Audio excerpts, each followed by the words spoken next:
The gentle sway of the train car had always been soothing to me. As a regional sales manager for a large pharmaceutical company, I spent more time on the railway than I did in my own bed. The rhythmic clack of the wheels on the tracks was my lullaby, the ever-changing landscape outside my window, a constant companion. This particular Tuesday evening found me on yet another overnight train, heading from Chicago to New York for a critical meeting. I settled into my usual routine, laptop out, spreadsheet open, cup of mediocre coffee cooling on the fold-down tray. The first sign that something was amiss came about 3 hours into the journey. I glanced at my watch, frowning slightly. We should have reached Cleveland by now, but the cityscape outside remained stubbornly rural. Fields and forests rolled by, bathed in the eerie glow of a full moon. I flagged down a passing attendant, a middle-aged woman with graying hair and a pinched expression.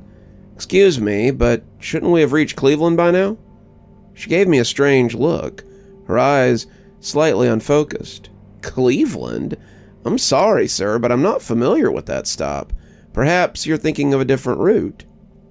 Before I could respond, she hurried away, disappearing into the next car. I sat back, puzzled. How could she not know Cleveland? It was a major stop on this line.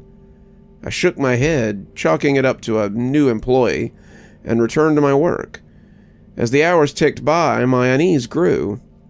The landscape outside never changed, an endless loop of moonlit fields and shadowy forests. My phone had lost signal a long time ago, and my watch seemed to be malfunctioning, its hands spinning wildly before stopping altogether. I decided to stretch my legs, hoping a walk through the train might clear my head. As I made my way through the cars, I noticed how eerily quiet it was. The few passengers I saw sat motionless in their seats, staring blankly ahead or out the window. In the dining car, I found an elderly man hunched over a cup of coffee. His wrinkled hands trembled slightly as he lifted the mug to his lips. "Excuse me," I said, sliding into the seat beside him. "I don't mean to bother you, but have you noticed anything strange about this journey?" The old man's rheumy eyes focused on me, a flicker of recognition passing across his face. "You're new here, aren't you?" he said, his voice a dry whisper. "First time on this line." I nodded, a chill running down my spine. "What do you mean, this line? This is just the regular Chicago to New York route, isn't it?" He let out a wheezing laugh that turned into a cough. "Oh, my boy, this ain't no regular route. This here's the last line. Ain't no New York we're heading for." "I don't understand," I said, my heart beginning to race. "Where are we going, then?" The old man leaned in closer, the smell of stale coffee on his breath. "Nowhere," he whispered. "Everywhere. This train don't stop, son. It just keeps on going, round and round. A world without end." I jerked back, convinced I was dealing with a madman. "That's impossible. Every train has to stop eventually." He just smiled, a sad, knowing expression. "You go on believing that if it makes you feel better, but mark my words, you'll see. We all figure it out, sooner or later." I stood up abruptly, nearly knocking over my chair. "You're crazy. This is just a normal train. We'll be in New York by morning." As I turned to go, the old man called out, "What's your name, son?" I hesitated for a moment. Jack Thurston." "Well, Jack Thurston, I'm Howard. I'll be seeing you around. We got all the time in the world, after all." I hurried back to my seat, Howard's words echoing in my mind. It was nonsense, of course. Trains don't go on forever. There had to be a rational explanation for the delay and the strange behavior of the staff. As I sank into my seat, I noticed a young woman across the aisle, furiously scribbling in a notebook. Her long, dark hair fell in a curtain around her face, and her legs bounced with nervous energy. "Excuse me," I said, leaning towards her. Don't suppose you know when we're due to arrive in New York, do you? She looked up, her eyes wide and slightly manic. New York? She repeated, letting out a hysterical little giggle. Oh, honey, there is no New York, not anymore. There's only the train. I felt my blood run cold. What are you talking about? She leaned in close, her voice dropping to a whisper. I've been on this train for I don't know how long. Days, weeks, it all blurs together. But I've figured it out. We're not going anywhere. We're stuck in a loop, a never-ending journey to nowhere. I shook my head, refusing to believe it. That's impossible. You're just confused. Maybe you fell asleep and missed your stop. She laughed again, a sound devoid of humor.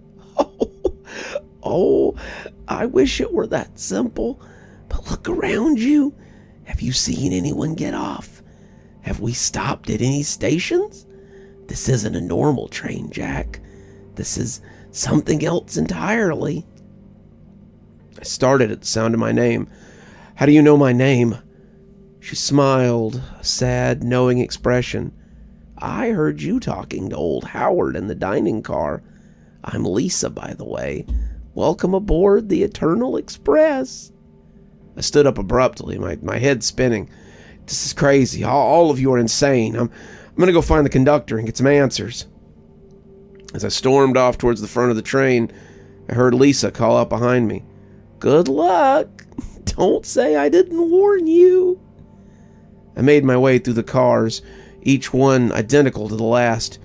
The same faded blue seats, the same flickering overhead lights, the same black-faced passengers staring into nothingness. How long had I been walking?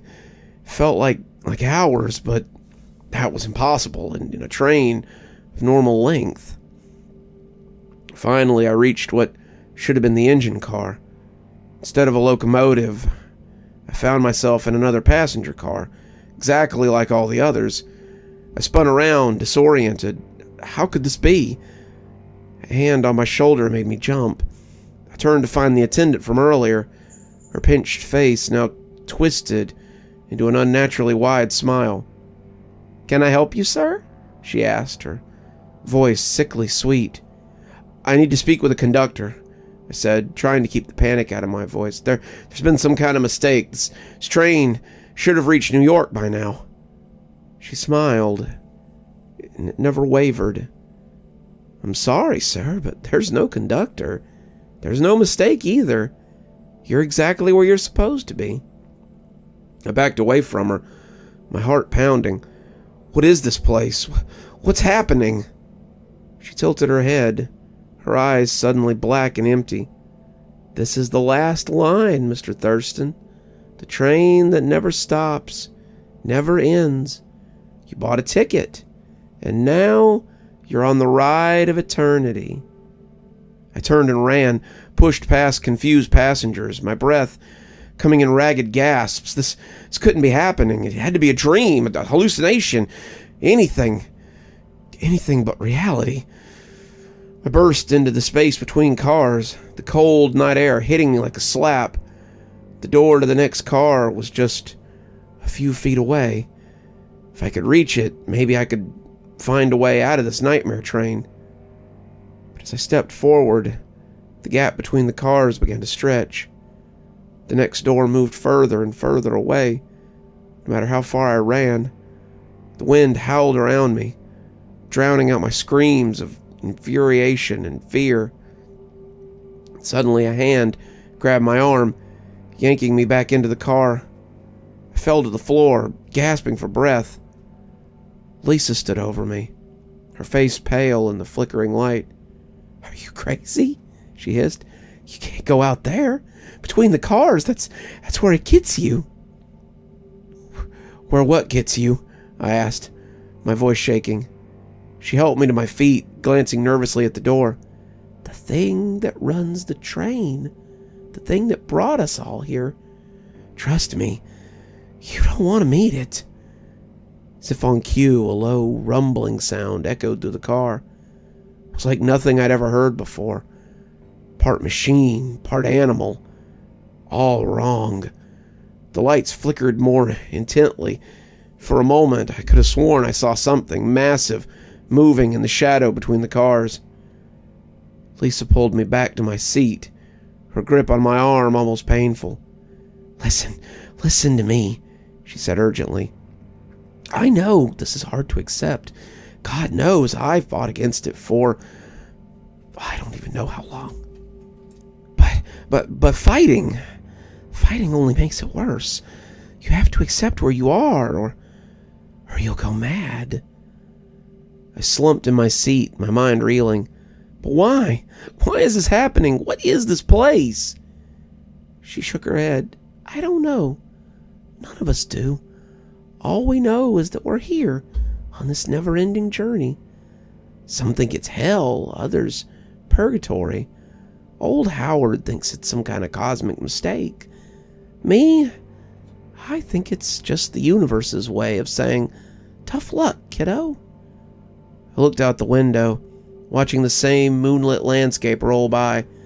How many times had I seen those same fields, those same trees? How long would I continue to see them? So what do we do? I asked, my voice barely a whisper. Lisa gave me a sad smile. We ride. We talk. We try to stay sane. We hope that maybe, just maybe, one day we'll reach the last stop. As the train rolled on into the endless night, I realized with a sinking heart that my journey had only just begun. The destination, that remained a terrifying mystery. Days blended into nights and nights into days. The monotonous rhythm of the train became the backdrop to my existence. I lost count of how many times I'd watched the same scenery roll by. How many times I'd walked the length of the train, hoping to find something, anything different. Lisa became my anchor in this sea of madness. She spent hours talking, sharing stories of our lives before the train. She had been a journalist, always chasing the next big story. Guess I found it, she would say with a bitter laugh, gesturing at our surroundings. Old Howard joined us often, his weathered face a map of time he'd spent on this hellish journey. Been riding this train for longer than I can remember, he'd say, his rheumy old eyes distant. Seen folks come and go. Some just disappear. Others, well, he'd trail off, shaking his head. I learned to fear the space between the cars. Sometimes, late at night, when the train's rhythm seemed to falter, we'd hear things, scraping, slithering sounds. Once I caught a glimpse of something massive and dark undulating past the windows. Lisa pulled me away before I could get a good look. Trust me, you don't want to know. The other passengers were a mix of resigned and the mad. Like us, they tried to maintain some semblance of normalcy. Others had given in to despair, sitting in the same spot day after day, staring blankly at nothing. Then there were those who'd lost their minds entirely, prowling the cars with wild eyes and incoherent ramblings. One such soul was called Preacher, tall and menacing with a tangled beard and eyes that burned with fanatical fervor. He would roam the train, shouting about sins and redemption. We're all here for a reason, he'd bellow, spittle flying from his lips. This is our punishment, our penance, I say penance. Repent, and maybe, just maybe, you'll find your way off this damn train. Most ignored him, but some listened. I watched as he gathered a small following, passengers desperate for any explanation, any hope of escape. It was on what I guessed to be my 100th day on the train that things took a darker turn. I was jolted awake by screams coming from the front of the car. Lisa was already on her feet, her face a mask of terror. "They've done it," she whispered. "They've actually done it." I followed her gaze to see a group of the preacher's followers dragging a struggling passenger towards the door between the cars. The preacher stood by, his arms raised, chanting something I couldn't make out over the victim's screams. "What are you doing?" I asked, though part of me already knew the answer. "A sacrifice," old Howard said, his voice grim. "Fools think they can appease whatever's running the train, buy their way off with blood." I started to move towards them, but Lisa held me back. "Don't. There's nothing we can do. Just don't watch." But I couldn't look away. The group reached the door, and with a final triumphant cry from the preacher, they shoved their victim out into the space between cars. For a moment, nothing happened. Then came a sound, a wet, tearing sound that would haunt my nightmares for days to come. The door slammed shut, cutting off the screams. The preacher turned his face to the rest of us, his eyes wide with excitement. "It's done. The unworthy has been cast out. Soon we shall reach our final destination." But the train rolled on, unchanged. Hours passed, then days. No final stop, no salvation.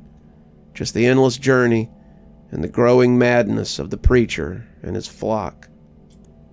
More sacrifices followed. The train's population dwindled as passenger after passenger was thrown to whatever lurked below the cars. Those of us who refused to join the preacher's cult banded together, watching each other's backs, sleeping in shifts. It was during one of my watch shifts that I first saw her. A little girl, no more than 7 or 8, wandering alone through the car. Her pink dress was pristine, her blonde hair neatly braided. She looked so out of place in this nightmare that for a moment I thought she was a hallucination. "Hello," I said softly, not wanting to scare her. "Are you lost?" She turned to me, and I had to stifle a gasp. Her eyes were completely black, like empty voids in her small face. When she spoke, her voice was old, ancient even. "Lost," she repeated. "No, I don't think so. I know exactly where I am. Do you?" "What are you?" I whispered. I felt a chill run down my spine. She smiled, revealing teeth that were just a little bit too sharp. "I'm a passenger like you. We're all passengers here, Jack. All of us, riding the rails to eternity." "How do you know my name?" I asked, though I dreaded the answer. "I know everyone's name," she said, her black eyes boring into mine. "I know why you're here. I know their sins, their fears, their deepest, darkest secrets. Would you like to know yours, Jack?" I backed away, my heart pounding. "Stay away from me," I said, my voice shaking. She laughed, a sound like breaking glass. "Oh, Jack, you can't run from me.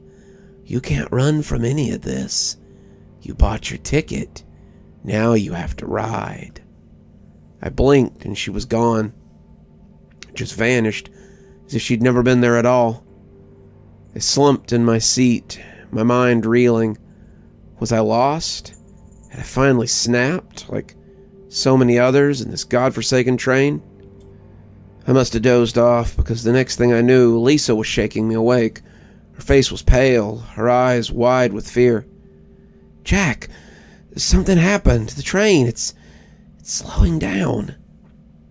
I sat up, suddenly alert. She was right. For the first time since this nightmare began, I could feel the train deaccelerating. The familiar clack of wheels on tracks was slowing, becoming more distinct. Passengers were stirring, looking around in confusion and hope. Even the preacher and his followers had stopped their mad ranting, staring out the windows with a mixture of fear and anticipation. "Are we stopping?" I asked, hardly daring to believe it. Old Howard shook his head, his expression grim. "Don't get your hopes up, son. In all my time here, I've never known this train to stop. Whatever's happening, it ain't gonna be good." As if to punctuate his words, the lights in the car began to flicker more intensely than I'd ever seen them. The temperature dropped rapidly, our breath fogging in the suddenly frigid air. Then, with a great screeching of metal on metal, the train ground to a halt. For a moment, there was absolute silence. We all held our breath, waiting, hoping, fearing. Then with a hiss of hydraulics, the doors slid open. "Finally!" the preacher cried, pushing his way towards the exit. "Our salvation is at hand. Come, brothers and sisters, let us—" His words were cut off by a scream of pure terror. As he stepped off the train, something grabbed him, something huge and dark and impossible. In the blink of an eye, he was gone, leaving nothing behind but a spreading pool of blood on the platform. Chaos erupted. Passengers pushed and shoved, some trying to get off the train, others desperately attempting to close the doors. I lost sight of Lisa in the pandemonium. And through it all, I heard laughter, the same glass-like sound from beyond. I turned to see the little girl with the black eyes standing calmly in the middle of the mayhem. "Welcome to the last stop, Jack," she said, her voice cutting through the screams and cries. "Are you ready to get off?" As I stared into those bottomless black pits, I realized with dawning horror that our endless journey had only just begun.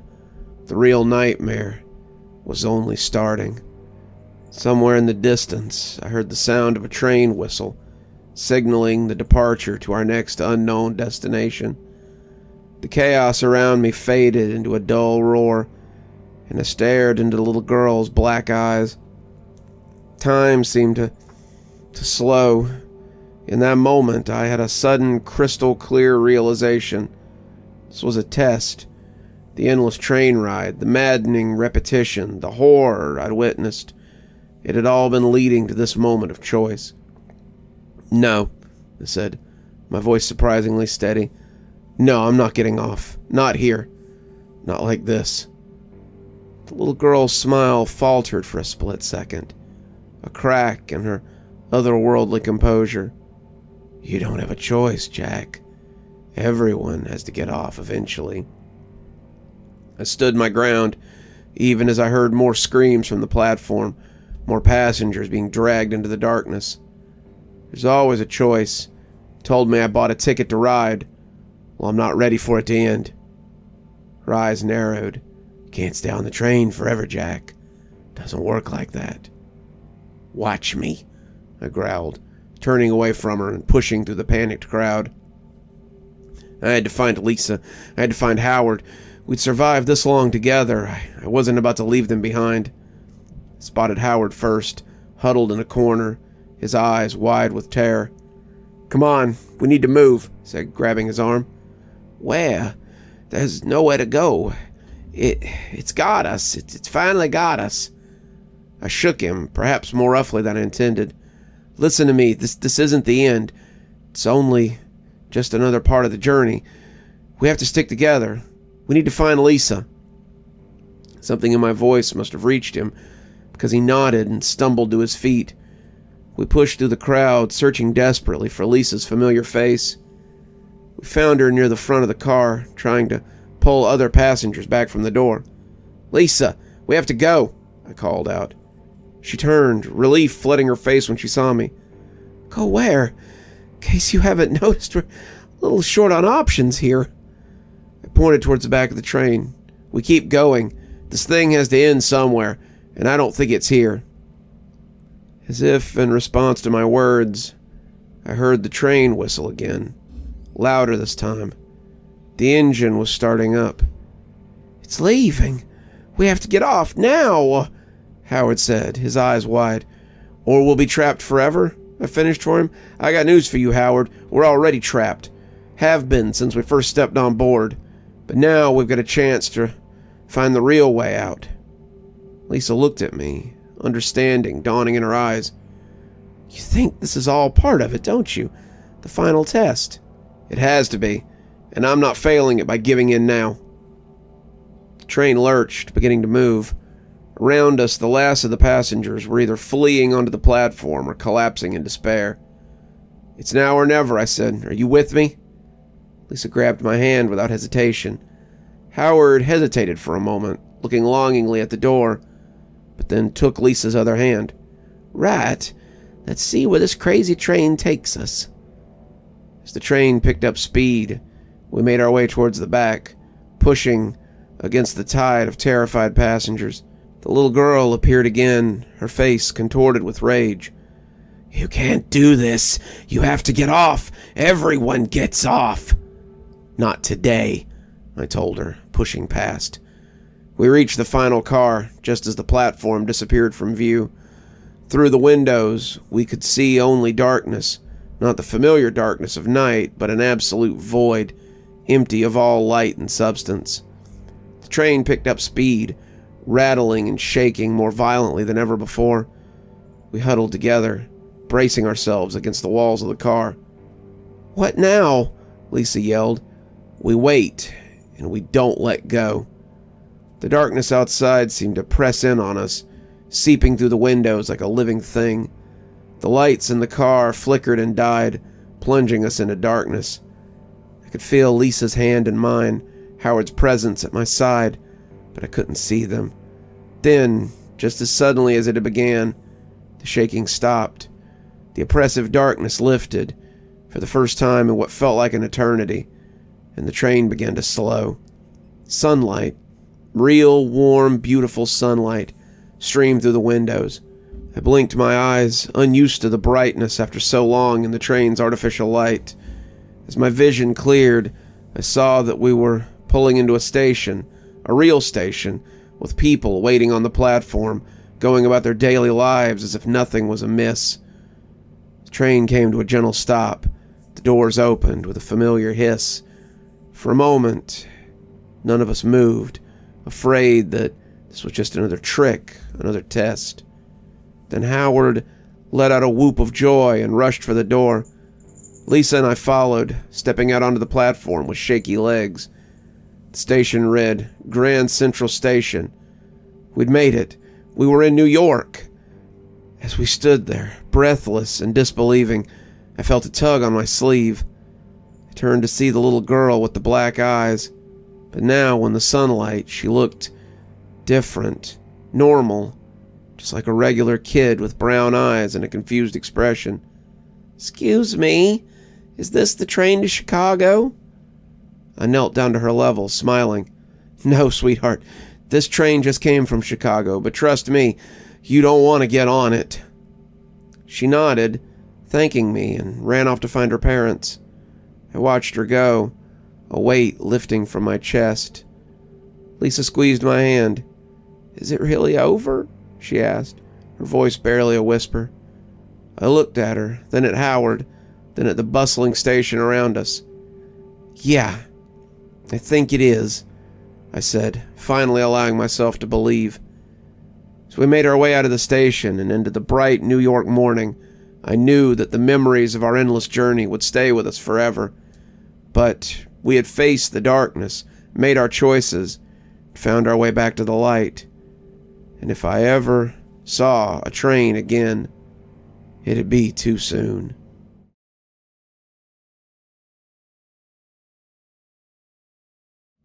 Lewis and I were identical in nearly every way. We shared the same sandy hair, the same piercing eyes, even the same mischievous grin that drove our parents up the wall. Growing up, we were two halves of a whole, our lives so intertwined that it was impossible to imagine one of us without the other. We did everything together. Everything. Whether it was exploring the woods behind our house, playing endless games of basketball in the driveway, or staying up late into the night whispering secrets and dreams. We were inseparable. Even our friends and teachers struggled to tell us apart, and we loved to play pranks, swapping places, watching confusion unfold. Our bond was more than just physical. It was almost telepathic. We had our own language of glances and gestures, a silent communication that only we understood. It was comforting, knowing that no matter what happened, we always had each other. But we weren't just best friends. We were rivals, too. There was always a healthy competition between us, whether it was for better grades, faster race times, or who could tell the best jokes. Lewis had a natural charm that drew people in, while I was more introspective, preferring to observe and think before acting. Despite our differences, we completed each other perfectly. As we got older, our interests began to diverge. Lewis became passionate about music, spending hours in his room practicing guitar, while I threw myself into sports, determined to make the varsity basketball team. Still, our bond remained unshaken, and we always found time for our shared adventures. One of our favorite traditions was the annual summer camping trip with our dad. Every year, we would pack up the car and head to the same remote campsite, far away from the noise and distraction of everyday life. Those trips were magical, filled with late-night ghost stories around the campfire, fishing in the clear, cool lake, and hiking through the dense forest trails. It was during one of these trips that we discovered an old abandoned cabin deep in the woods. The place was, well, it was a wreck, with broken windows and a collapsed roof, but to us, it was a treasure trove of possibilities. We spent hours exploring, pretending it was our secret hideout, a place where we could escape from the world and just be ourselves, whoever we wanted to be. As the years passed, the cabin became our sanctuary. Whenever life got too overwhelming, we would sneak away, escaping to our secret refuge. It was there that we had some of our deepest conversations, sharing our hopes, our dreams, our fears, our plans for the future. But everything changed on that cold December night. It was supposed to be a night of celebration, filled with warmth and laughter. We had just finished decorating the Christmas tree, a tradition that always brought our family together. The house was filled with the scent of pine and cinnamon, the soft glow of fairy lights, casting a cozy ambience. Lewis and I had been arguing earlier that day about something trivial. Who got to put the star on top of the tree? It was a silly, childish argument, but it left a lingering tension between us. We barely spoke during dinner, each of us nursing our bruised egos. The fire started in the basement, in the room where our father kept the woodworking tools. We didn't notice it at first, too engrossed in our own worlds. It wasn't until the smoke alarm went off that we realized something was wrong. My father sprang into action, shouting for us to get out. The smoke was thick, filling the house with a choking haze.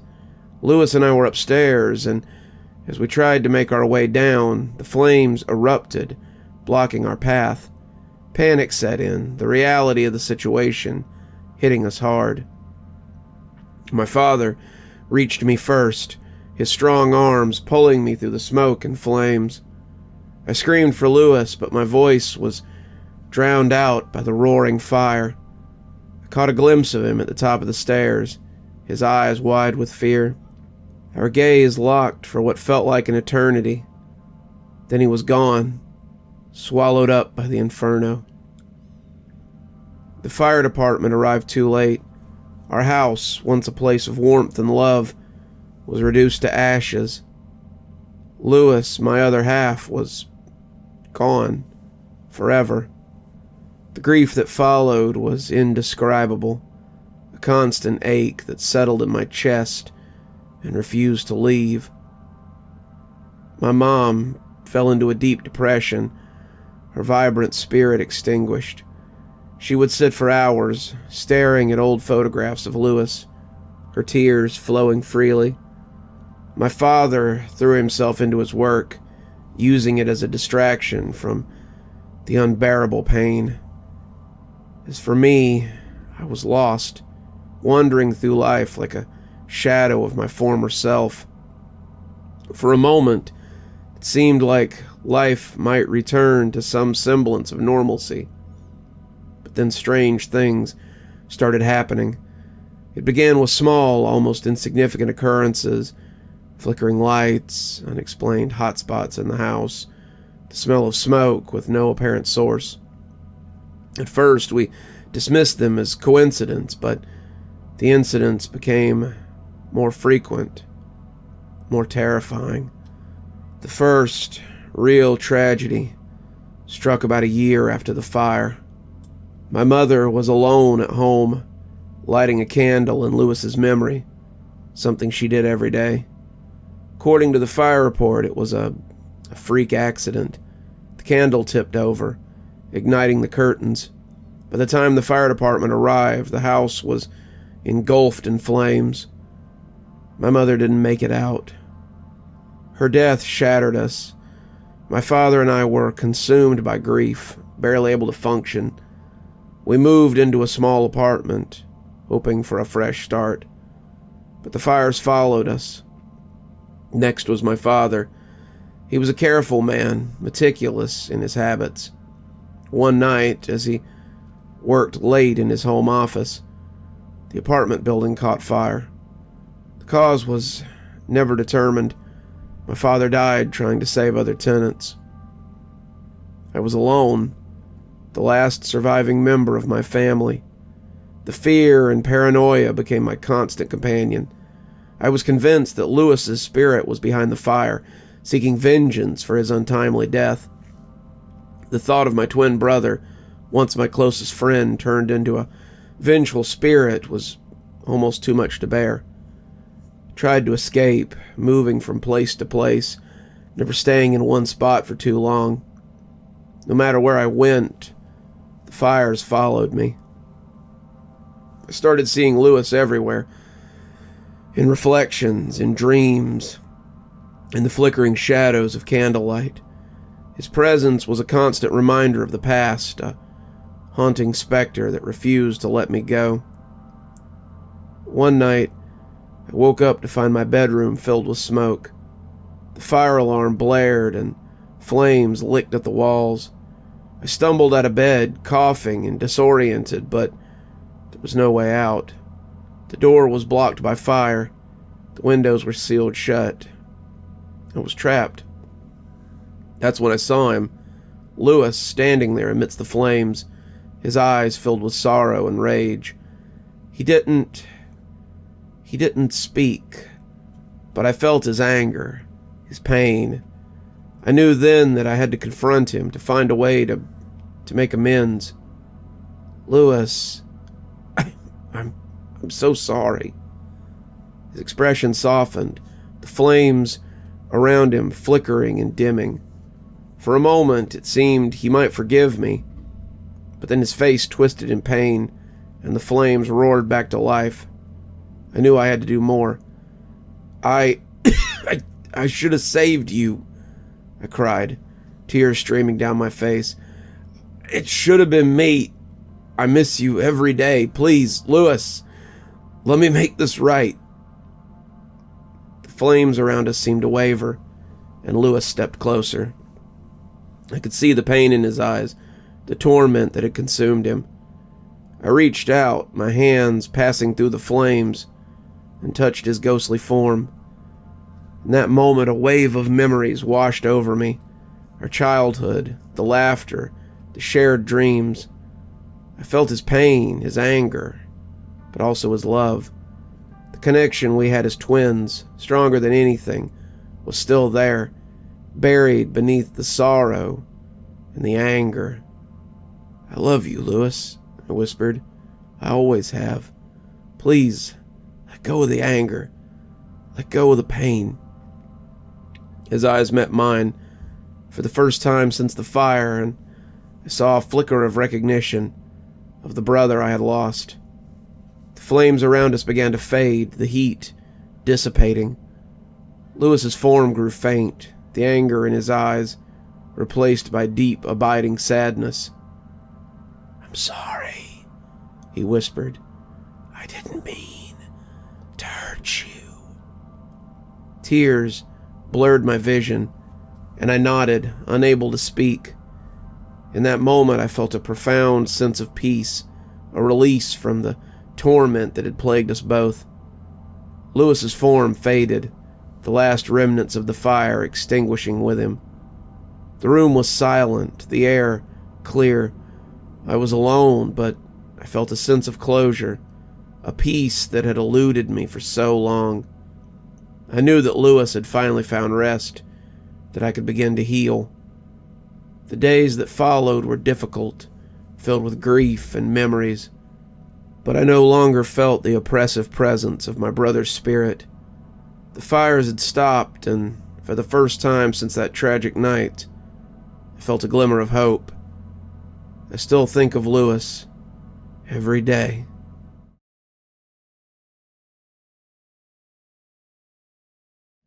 "Are you really that afraid of the basement?" my boyfriend asked, almost casually, putting on his button-up shirt. I glared back at him. "You're seriously going to bring this up now? I'm getting ready for brunch," I said grumpily, pulling on my bra. He shrugged apologetically. "Look, I'm sorry, okay? I just want to know why, especially if it's such a big issue. We can talk about it whenever you want, but I'd really like to talk about it eventually." His tone was calm, filled with sincere concern. I sighed. I felt my annoyance slip. I'd been avoiding the subject for so long. I really didn't want to bring it up, but Timothy had been so great. We'd been living together for over a year now, and he'd been very patient with me and my phobia of dark places. I don't just mean I'm afraid of the dark. I mean I go into full-on panic attack mode and start tearing up the walls with my bare hands and fingernails and teeth if I even get closed into a dark place. It makes going out at night or doing anything normal, like going to the cinema or the planetarium or a bar or a club, very difficult. I have a nightlight in every room in my apartment, and so plenty of backups, plus the flashlights, the candles, the lighter, pound of fresh batteries of all sizes. Of course, my smartphone can also function as a flashlight. I could go on, but suffice to say, I'm surrounded by as much light as possible. This was also why we were meeting Tim's parents for brunch in broad daylight, and not for dinner. Never dinner. I didn't leave the house once it got too close to sunset. I mostly drive wherever I need to go. Taking public transport is too risky, and I don't travel very much or very far. I also can't go into a bathroom that has no natural light and nothing but motion sensor-based lights. If they go out for just a few seconds, my heart races, my blood boils from fear, and my lungs burn with panic. I scream and run, crying usually until I'm back in the light. I'm very lucky to have Tim around. Unlike my previous boyfriends, he never made snide remarks about my phobia, even when it disrupts his schedule. His effortless patience was a stark contrast to my previous relationships. I'd never seen him so much as raise his voice. I slowly sat on the edge of the bed. "Okay, I'll tell you why. Right now, actually, if you'd like. I'd rather just spit it out. We have a few minutes, and it's not a very long story anyway." Timothy quickly pulled on his sock and came to sit next to me. I looked at him and then looked back down at the bed. I've never told this to anybody, but the reason I'm so afraid of the dark, of being alone, is because of what happened to me in the basement when I was 10 years old. I paused, and Tim took my hand. His fingers were rough and warm. I'd never had issues with the dark or the basement or anything like that before. One day my mom asked me to go down and fetch the laundry from the dryer. So I've been down in the basement of this house a billion times, and I think nothing of it at all. The door creaks loudly, just like normal as I open it. I lazily walk down the steps and was busy messing around with my new Walkman when I suddenly heard the door slam shut behind me. I yelled and was plunged into darkness, so pure I thought I'd gone blind. I groped in the dark for the light switch. I heard it click as the light bulb buzzed to life noisily. As I spoke, I could feel my heart begin to accelerate. I could picture that basement now, that bare light bulb. My hand shook. Tim noticed this and began to caress my hands comfortingly. I continued. The basement wasn't that big or fancy. Nothing but bare concrete. We used it to store some old furniture and photo albums. Of course, we kept our laundry down there, too. I was a bit spooked by the door slamming, so I decided to get the chore over with fast. However, as my bare foot left the last step and touched the cold concrete floor, the light bulb glowed. It glowed so brightly that it burst. I screamed from fright, and I was just plunged into darkness again. It was so quiet that the distant sound of my parents or brother now extinguished. All I could hear was my own breathing. I paused again to catch my breath. It's been a long time since I told this story. All the memories that came with it filled me with terror. I moved in the direction of the laundry. I waved my hands in front of my face, but I couldn't see anything. I knew that there was a flashlight in the drawer of the desk next to the dryer. I took a few tentative steps, expecting any minute that I would feel bright pain as it exploded through my hip as I bumped into the desk. I never did, so I started taking bigger steps. The hairs on the back of my neck stood up. I realized that something was horribly wrong. I should have been on the other side of the room by now. A few steps after that, I should have been on the other side of the wall.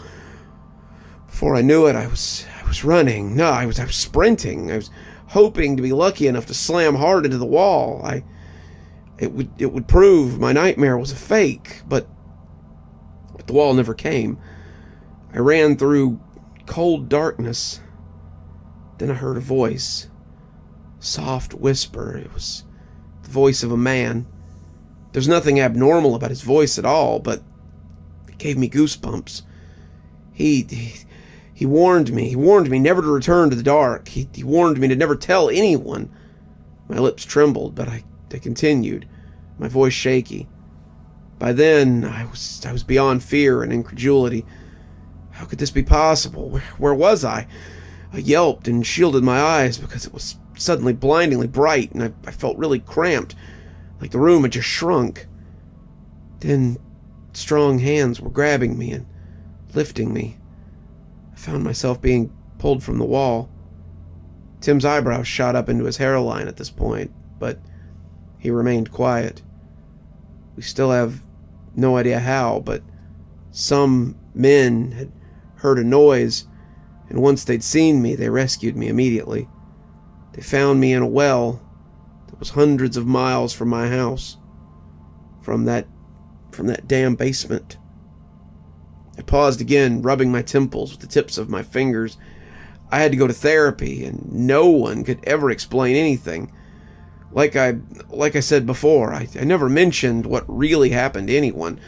I didn't know whether I was more afraid of people thinking I was crazy, or if I was really more afraid of that voice. All I said was that I blacked out on my way downstairs.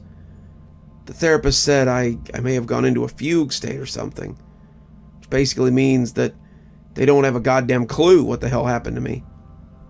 I continued to go to therapy for years and years, but it never helped. I felt I could never tell anyone the truth.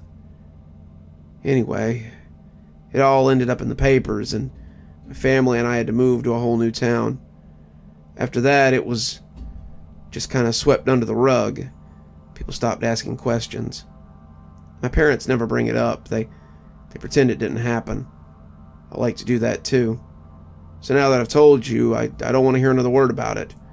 If you tease me or prank me, so help me God, I'll dump your ass.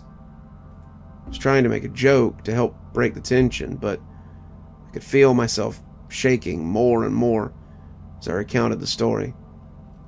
It had been some time since I'd thought about that traumatizing day. I felt tears from the corners of my eyes, but quickly blinked them away. Tim sat silently, his expression one of sympathy and concern. Wow, I had no idea. That sounds really horrifying. I completely understand your fear now. I'm feeling a bit less fond of the dark myself.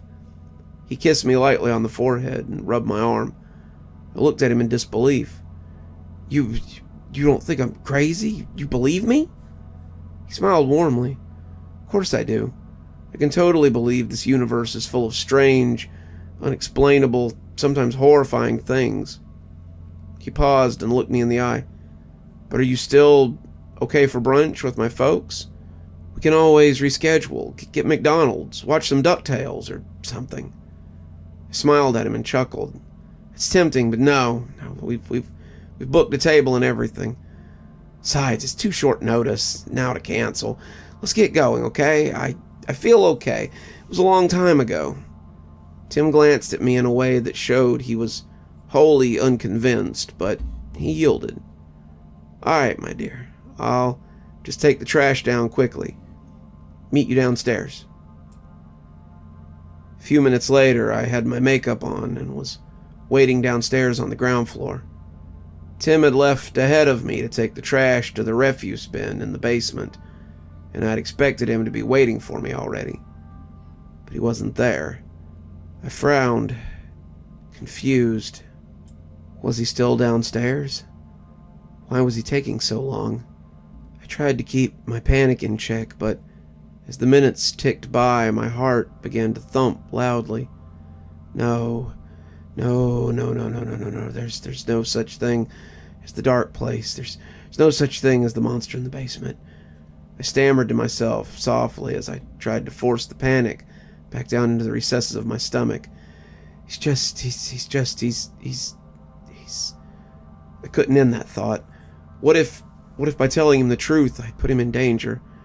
The voice had said not to tell anyone. I thought that he would only be angry at me. But now, I'm starting to think otherwise. My blood was electrified with terror as I took a small step towards the stairs. The stairway was curved so that the door was hidden. I cranked my neck and peered around the corner. The large metal basement door was shut. Tim, is everything okay? My voice shook slightly as I spoke, but it was firm and loud. Silence pressed against my ears. I pulled my phone out of my bag. With the tap of a button, a small but bright flashlight switched on and illuminated the hallway. I turned the flashlight towards the stairs. With shaking hands, I took a step forward, started to descend. I halted after 3 steps. I felt dizzy now. Tim, this isn't funny. I'm really freaking... Then I heard him. Kara, I tripped and hit my head. I heard him groan in pain. I think I twisted my ankle. I really need some help. My fear instantly dissipated. Tim was hurt badly. His voice sounded really worried. If he'd been unconscious this whole time, he'd need serious medical attention. Shit, why had I waited so long to go check on him? Of course, there was no such thing as monsters. I hurried down the basement stairs and grabbed the door handle as I pulled it open. Complete, utter darkness pressed up against my eyes. I felt an unnatural coldness in the air. The basement door swung back and slammed into me so hard I felt myself fly through the air. I hit the ground hard and yelled with pain and surprise. The impact knocked my phone out of my hand and I heard it smash off as the light went out. What the hell? I stammered, my head swimming with confusion. Timothy, I whispered into the pure darkness. I was sitting on the hard, damp floor, which was the only other thing I could sense, besides the horrendous cold, my soft sobs and the musty smell. Then a gloomy light bloomed to life. My jaw dropped open in horror. It couldn't be possible. There, many yards in front of me, too far to be possible, a single bare light bulb was hanging. Its light was cold and small. It looked almost exactly like the light in my old basement. As I looked down, I yelled and began to wail loudly. Lying in the pool of light beneath the bulb was the mutilated, bloodied corpse of my dear sweet Timothy, the man who I had loved more than anything, the man I'd wanted to marry, the man who always made me feel safe, the man who knew exactly how I liked my coffee and pancakes. His gray eyes were empty as he stared at me. Gone was the perennial warmth and love. His body was covered in deep scratches, and blood soaked his clothes. Oh my God, he was dead. He was dead. Guilt, terror, pain, all kinds of things washed over me. Tears poured down my face, and I yelled incomprehensibly, pleading for someone to help. Without warning, another identical light bulb appeared before the first. My whimpering paused. Then again, and again, my eyes widened with terror. Soon hundreds of lights were blooming into existence, like frigid miniature stars. The line of lights made a beeline towards me, with the final bulb flickering to life above my head. I heard the sizzle and hum of its electromagnetic field. I was frozen with terror. I had no idea what to do. My eyes burned with tears, and I squinted. Suddenly there was a loud pop. A bulb had exploded, and I shouted with fright. I gazed down the line of lights and gasped. At first all I saw were the shards of broken glass and the remnants of the broken bulb above. It had been the bulb right at the far end. My gaze shifted. A humanoid silhouette stood beneath the broken bulb. My heart stopped dead. No, no, no, no, no, no, no! I moaned softly, my brain unable to process the terror. Then the next bulb in the line burst, and the man instantaneously stood beneath it, one light closer to me. I screamed with fear and found myself clambering to my feet. I had to get out of here. As I struggled to stand in my panic, I heard another loud pop as the next bulb blew. Then the next one exploded. Suddenly all the bulbs were exploding, one after the other, louder and louder. I saw the silhouette get closer and closer, as swift as a shadow. "No, you stay the hell away from me!" I screamed as bile forced its way into my mouth. My heart screamed from panic. As I turned, I heard a soft, raspy voice say, "We warned you." Tears flooding down my face, I groped wildly for the basement door. I could feel someone standing right behind me. I yelled in delighted surprise as my hands grasped the door handle. I heaved the door open and ran screaming up the stairs. As I got out of the building, I continued to run and scream as I welcomed the feel of warm, sticky summer air on my skin. I'd never been so happy to see the calm blue sky and the vicious midday sun. I ended up being taken to a hospital by a bunch of cops who'd seen me yelling and crying as I ran down the street. My face, my clothes were covered in dirt. My knees and elbows were scratched, but otherwise I was unharmed. I didn't dare tell them the truth. Instead, I said I'd had a panic attack, triggered by going down into the basement to find Timothy. The police searched the whole building, but the only thing they found in the basement that proved Timothy had been there at all was the trash bag he'd taken down. This time, the police have no leads. I miss Tim so much. I feel a numbness where he should be. I keep expecting him to just be around the next corner. His parents refuse to answer my calls. On the other hand, my parents won't stop calling. Suffice to say, I can't even think about the dark without bursting into tears. Even if there's no hope for psychological recovery, I don't think it matters. I still feel like someone's standing behind me constantly. The feeling is especially strong when my back faces a lightless room. I'm never alone now. They're always watching me, waiting for me to return to the dark. I've kept all the lights on constantly. I've not left my apartment in days. No matter how long I wait, though, I can feel them. I'm not even surprised. After all, I had not heeded the darkness's warnings. I get the feeling those who trespass are never forgotten, and certainly never forgiven.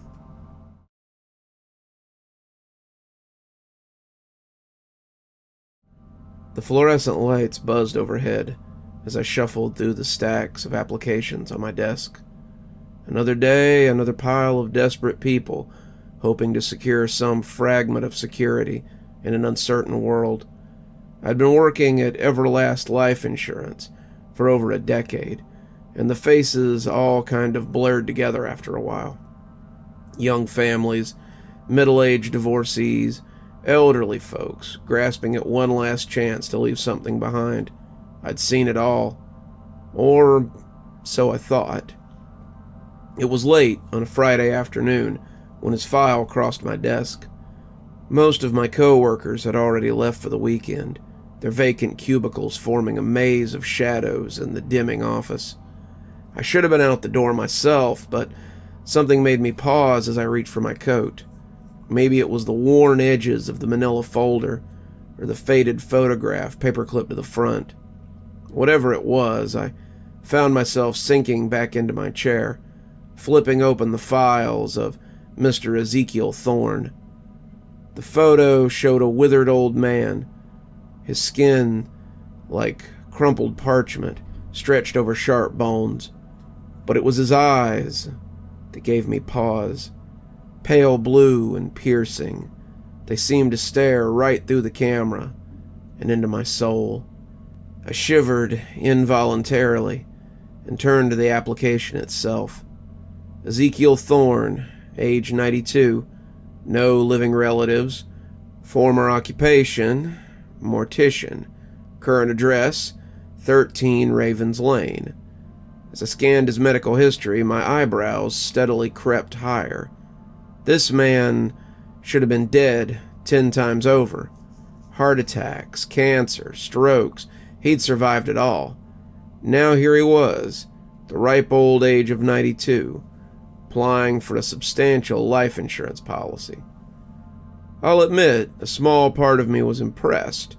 The old codger had beaten the odds time and time again, but the larger part, the part that had kept me employed at Everlast for all these years, saw only dollar signs and risk. There was no way the company would approve this. The potential payout far outweighed any premium that we could charge. So with a sigh, I reached for the large red denied stamp. It was just business after all. It wasn't personal. As the stamp came down with a dull thud, a chill ran down my spine. For a split second, I could have sworn I saw those pale blue eyes staring at me from the shadow of my cubicle. I whipped around, heart pounding, but there was nothing there. Just the empty office and the ever-present hum of the fluorescent lights. Get it together, I told myself. You're working too late. It's time to go home. I hurriedly shoved Mr. Thorne's file into the outgoing mail and grabbed my coat. As I rushed out the office, I couldn't shake the feeling that someone or something was watching me. The weight of that gaze seemed to follow me all the way to my car. That night I dreamed of pale blue eyes and the smell of formaldehyde. The next week passed in a blur of routine. I processed applications, attended meetings, did my best to forget about Ezekiel Thorne, but no matter how hard I tried, I couldn't shake the lingering unease that had taken root in the pit of my stomach. It was exactly 1 week later when I heard the news. I was in the break room, pouring my third cup of coffee, when I overheard two coworkers gossiping by the vending machine. "Did you hear about that old man who died last night? The one who lived in that creepy house on Ravens Lane?" I froze, my mug halfway to my lips. "Oh yeah, what was his name? Thornton or Thorne?" "Ezekiel Thorne," I whispered, my voice barely audible. My coworkers turned to look at me, startled. "Yeah, that's it. Did you know him?" I couldn't answer. The room was spinning, the fluorescent lights suddenly too bright. I mumbled some excuse and stumbled back to my cubicle, collapsing into my chair. It was just a coincidence, I told myself. Old people die all the time. It had nothing to do with me or the denied application. But as I sat there, trying to calm my racing heart, I couldn't help but remember those piercing blue eyes. And I could have sworn I caught a whiff of formaldehyde drifting through the recycled office air. That night I tossed and turned, unable to sleep. Every time I closed my eyes, I saw Mr. Thorne's wrinkled face, his eyes accusing and full of malice. When I finally drifted off in the early hours of the morning, my dreams were haunted by the sound of a pen scratching endlessly across paper, filling out an application that would never be approved. I awoke with a start, drenched in sweat, as my eyes adjusted to the darkness. I realized with growing horror that the scratching sound hadn't stopped. It was coming from outside my bedroom door. Trembling, I reached for the bedside lamp. As the light flooded the room, the scratching abruptly ceased. I held my breath, straining to hear any movement from the hallway beyond. For a long time, there was only silence. Then, slowly, deliberately, something slid under my door. A manila folder, its edges worn and familiar. With shaking hands, I picked it up, opening it. Inside was a single sheet of paper. At the top, in spidery handwriting, were the words, "Life insurance application." The rest of the page was blank, save for two words stamped at the bottom. "Claim denied." I let out a strangled cry and threw the folder across the room. This couldn't be happening. This was a bad dream, a hallucination brought on by stress and lack of sleep. I squeezed my eyes shut, willing myself to wake up. When I opened them again, the folder was gone, but the faint smell of formaldehyde lingered in the air, and I knew with sickening certainty that this was only the beginning. The next morning, I called in sick to work. I couldn't face the office, couldn't bear to look at another insurance application. Spent the day huddled in my apartment, jumping at every creak and shadow. By nightfall, I had almost convinced myself that it had all been my imagination. Almost. As darkness fell, I found myself drawn to my computer. With trembling fingers, I typed Ezekiel Thorne into the search bar. What I found chilled me to the bone. The first result was an obituary, dated 2 days ago. But it wasn't the date that caught my attention. It was the photo. The man in the photo was undoubtedly Ezekiel Thorne, but he looked wrong. His skin was waxy, his posture too stiff, and his eyes, those pale blue eyes that had haunted my dreams, were open, staring directly at the camera. I slammed my laptop shut, my heart pounding. That couldn't be right. No funeral home would publish a photo like that. Would they? A soft thud from the hallway made me jump. I froze, listening intently. Another thud, closer this time. Then another. It sounded like footsteps. Slow, dragging footsteps, approaching my door. I held my breath, praying it was just a neighbor. The footsteps stopped right outside my apartment. For a long time, there was only silence. Then came the knock. 3 slow, deliberate raps that seemed to echo through my entire body. I didn't move. I didn't breathe. Maybe if I played perfectly still, whoever or whatever was out there would just go away. Another knock, louder this time. Then a voice, dry and raspy, like dead leaves, skittering across the pavement. "I know you're there, Mr. Insurance Man. We have unfinished business."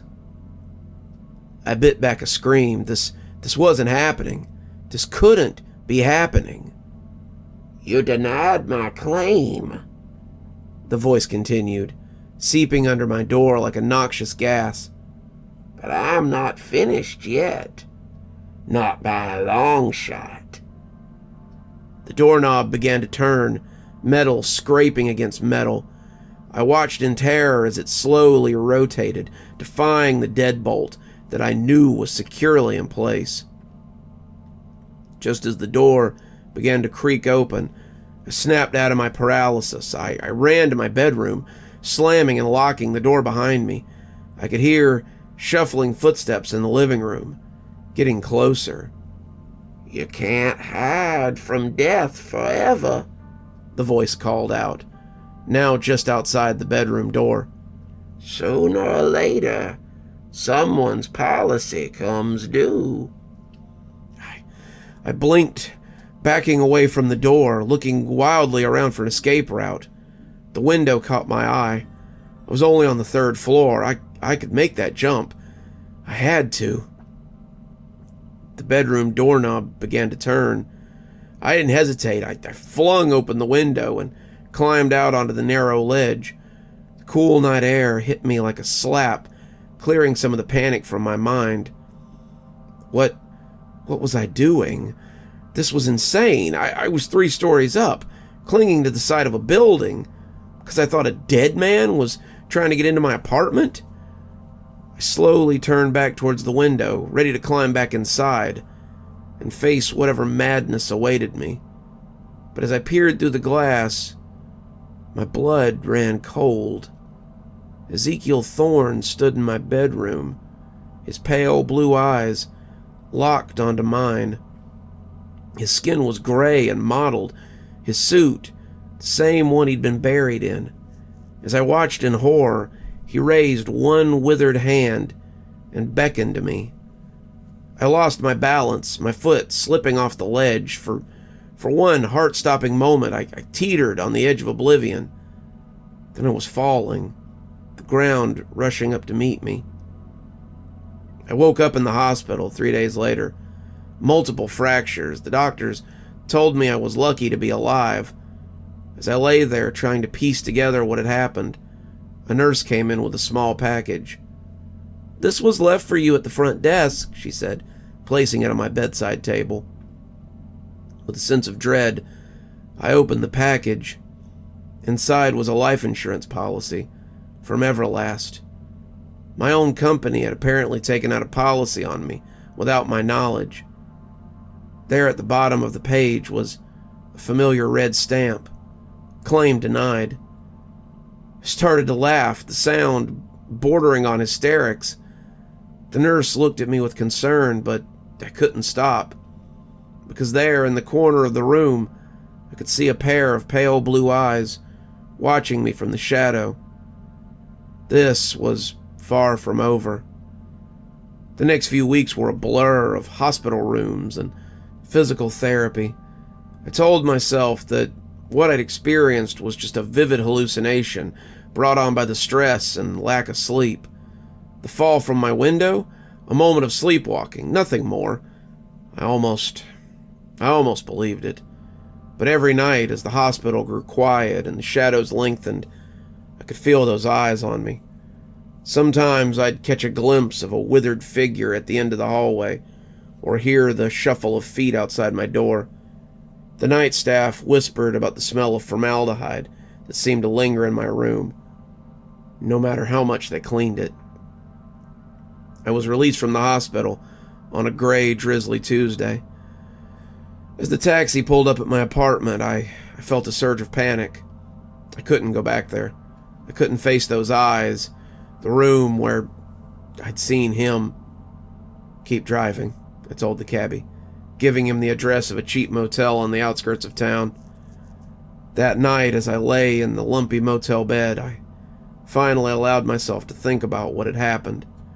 If Ezekiel Thorne was really dead, and I'd seen his obituary, hadn't I, then how could he be haunting me? And why? 'Cause I'd denied his life insurance application? It didn't make sense. None of this made sense. A soft knock at the door made me jump. I held my breath, waiting. It came again, more insistent this time.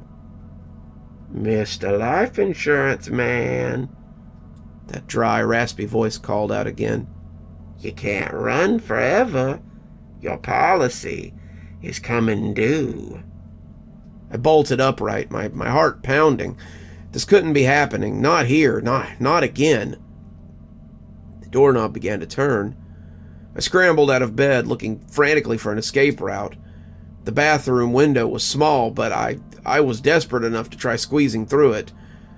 As I rushed towards the bathroom, the motel room door creaked open behind me.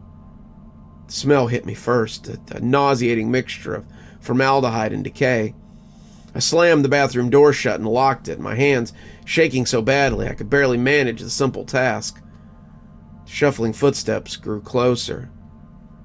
Now, Ezekiel's voice rasped just outside the bathroom door. Is that any way to treat a client? We have a policy to discuss. I turned on the faucet full blast, hoping to drown out his words. Somehow his voice cut through the rush of water, clear as a bell, though. You denied me a life, Mr. Insurance Man, but death is a much more accommodating underwriter. The doorknob rattled. I backed away, pressing myself against the small window. It was stuck, decades of paint sealing it shut. I clawed at it, desperate, fingernails breaking as I tried to force it open. A bony hand burst through the door, splintering wood as if it were paper. I screamed, a sound of pure terror that I barely recognized as my own. My hands groped around, finding the lock and turning it with a decisive click. The door swung open. I finally managed to break the seal on the window. I didn't even bother to clear away the broken glass before I started to squeeze through the tiny opening. The shards slashed at my skin, but I barely felt the pain. All I could focus on was my escape. I tumbled out onto the wet pavement of the motel's back alley, the rain soaking me instantly. I scrambled to my feet and ran, not daring to look back. I ran and ran until my lungs burned and my legs threatened to give out, finally collapsing in a park several miles away. As I sat there gasping for breath, shivering in the cold rain, I tried to make sense of what was happening. This couldn't go on. I couldn't keep running forever. There had to be a way to end this, to appease the spirit of Ezekiel Thorne. With a sudden clarity, I knew what I had to do. The next morning, I dragged myself into Everlast Insurance office. My colleagues stared as I limped past, clothes torn and stained, face gaunt with exhaustion and fear. I ignored them all, making my way straight to the records room. It took me hours of searching, but I finally found what I was looking for. Ezekiel Thorne's original application. With shaking hands, I pulled out a pen and changed the denied stamp to approved. I filled out the necessary paperwork, backdating it to before his death. As I signed the final form, I felt a chill run down my spine. Slowly, I turned around. Ezekiel Thorne stood there, a grotesque smile stretching his decaying face. Well done, Mr. Insurance Man. But I'm afraid it's too late for that. I blinked, and suddenly I was back in my apartment, sitting at my desk. The insurance papers were gone. In their place was a single document. My own death certificate, dated today. You see, your policies come due the moment you denied mine. Everything since then, that was just a grace period. I felt a bony hand on my shoulder, and the world began to fade away. I woke up screaming, tangled in sheets, soaked in sweat. My heart was racing, and for a moment I couldn't remember where I was. As reality slowly seeped back in, I realized I was in my own bed, in my own apartment. It had all been a nightmare, a vivid, terrifying dream, but a nightmare nonetheless. Relief washed over me, followed quickly by embarrassment. How could I have let a simple insurance application affect me so deeply? I glanced at the clock. It was 3:07 in the morning. With a sigh, I got up to get a glass of water, hoping it would calm my nerves. The hallway was empty, shadows stretching in the dim light. I let out a shaky laugh. Get a grip, I told myself. It was just a dream. I turned back towards the kitchen, found myself face to face with Ezekiel Thorne. His pale blue eyes bored into mine, his withered face inches from my own. The smell of formaldehyde was overwhelming. "Sweet dreams, Mr. Insurance Man," he rasped. Then with a bony finger he reached out and tapped me on the forehead. I jolted awake, gasping for air. My bedroom was dark and quiet. No sign of any undead visitors. Just another nightmare, but as I reached up to wipe the sweat from my brow, my blood ran cold. There in the center of my forehead, I felt a small cold spot, exactly where Ezekiel's finger had touched me in my dream. I scrambled out of bed and rushed to the bathroom, flipping on the lights. In the mirror, I saw a small, perfectly round bruise forming on my forehead. As I stared at it in horror, I could have sworn I saw pale eyes reflecting in the mirror behind me. I whirled around, but the bathroom was empty. When I looked back at the mirror, the eyes were gone, but the bruise remained, a tangible reminder that the lines between nightmare and reality had blurred. From that night on, sleep became the enemy. Every time I closed my eyes, Ezekiel was waiting. Sometimes he chased me through the endless twisting corridors. Other times he simply stood and watched, those pale blue eyes never blinking. Always I woke up to new bruises, scratches, or other inexplicable marks. During the day I was a wreck. I couldn't focus on work. I jumped at every sound and seeing Ezekiel's face in every shadow. My colleagues whispered behind my back, their concerned looks following me as I stumbled through the office like a ghost. I knew I was losing grips with reality, but what could I do? Who would believe me if I told them I was being haunted by the ghost of a man whose life insurance policy I denied? As weeks passed, I grew gaunt and hollow-eyed, the boundaries between waking and sleeping, reality and nightmares becoming increasingly blurred. I would find myself in strange places with no memories of how I'd got there, standing on the roof of my apartment building, or in the middle of a graveyard across town. As always, I felt those blue eyes watching me. I knew I couldn't go on like this. Something had to give. In desperation, I decided to confront the source of my torment. I would go to Ezekiel Thorne's grave and what? Apologize? Beg for forgiveness? I didn't know, but I had to do something. The cemetery was eerily quiet as I made my way through the rows of headstones. The sun was setting, casting long shadows along the ground. I shivered, pulling my coat tighter around me. Finally, I found it. A simple granite headstone with the name Ezekiel Thorne carved into it. Below that was the date of his birth and his death. and at the bottom, there was a single line. His claim was denied, but his spirit endures. I stood there, staring at those words as darkness fell around me. What was I doing here? What did I hope to accomplish? "I'm sorry," I whispered, feeling foolish but desperate. "I'm sorry I denied your application. I was just doing my job. Please, just leave me alone." The wind picked up, rustling the leaves of nearby trees. For a moment, I thought I heard a whisper on the breeze. "Too late, Mr. Insurance Man. Far too late." I turned to leave, my heart heavy with the realization that this had all been for nothing. But as I took a step away from the grave, the ground beneath my feet suddenly gave way. I fell, tumbling into darkness.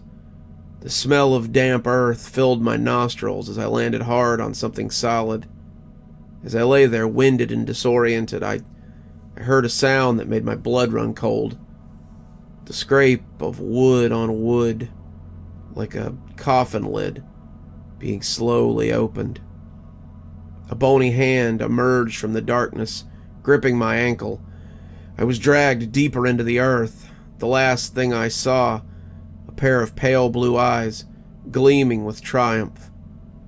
"Welcome," Ezekiel's raspy voice echoed around me. "to your eternal policy, Mr. Insurance Man. I'm afraid the premiums are quite steep, but don't worry. We have all eternity to settle accounts." The darkness closed in, and I knew that my claim on life had finally been denied. I jolted awake, my heart pounding so hard that I thought it might burst from my chest. The familiar surroundings of my bedroom slowly came into focus. Bathed in the soft glow of early morning light, I was drenched in sweat, the sheets tangled around my legs like a burial shroud. For a moment, relief washed over me. It had all been a dream, a horrifically vivid nightmare, but a dream nonetheless. I let out an exhausted laugh, running my hands through my hair. I stumbled out of bed, my legs weak and unsteady. The world seemed to tilt and swim around me as I made my way to the bathroom. I splashed cold water on my face, trying to shake off the lingering tendrils of my nightmare. But when I looked into the mirror, my blood ran cold. There, reflected in the glass behind me, were a pair of pale blue eyes. I whirled around, my heart in my throat, but the bathroom was empty. When I turned back to the mirror, they were gone again. I called in sick that day, unable to face the thought of dealing with more insurance claims. Instead, I spent hours researching hauntings, exorcisms, anything that might help me understand what was happening. But the more I read, the more helpless I felt. How could I fight something that shouldn't even exist? As night fell, I found myself dreading sleep. Each time I closed my eyes, I saw Ezekiel's withered face, those pale blue eyes boring into my soul. I tried everything to stay awake. Coffee, energy drinks, even slapping myself across the face. But eventually, exhaustion won out, and I drifted off into an uneasy slumber. The dream started as it always did. I was back at Everlast Insurance, Ezekiel's file open on my desk. This time, as I reached for the denied stamp, I hesitated. What if I approved it? Would that end the nightmares? With a trembling hand, I picked up the approved stamp instead. As it came down on the paper, I felt a rush of relief. Maybe now it would be over. But as I looked up, Ezekiel was there, his decaying face inches from mine. "Too late, Mr. Insurance Man," he rasped. "Your policy has already been cashed in." I woke up, screaming, thrashing against the sheets. As I fought to catch my breath, I realized something was different. The room smelled wrong, like formaldehyde and decay. I slowly turned my head towards the bedroom door. It was open. Standing in the doorway was a figure that I had hoped never to see in the waking world. Ezekiel Thorne shuffled into the room, his movements stiff and unnatural. In the dim light, I could see the waxy sheen of his skin, the sunken hollow of his cheeks, but it was the eyes that had me paralyzed. Those pale blue orbs, now cloudy with death, but still piercing in their intensity. "Did you really think it would be that easy?" He wheezed, his voice like dry leaves skittering across pavement. "That you could simply stamp approved and wash your hands of me?" I tried to speak, to plead, to reason with him, but no sound came out. My body wouldn't respond, pinned to the bed by an unseen force. Ezekiel reached the side of the bed, looming over me.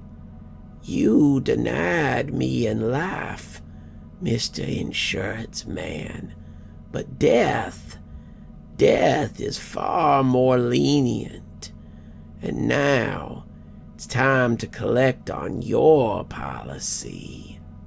He reached out a bony hand, his fingers pointing directly at my forehead. I squeezed my eyes shut, bracing for whatever was to come. But the touch never came.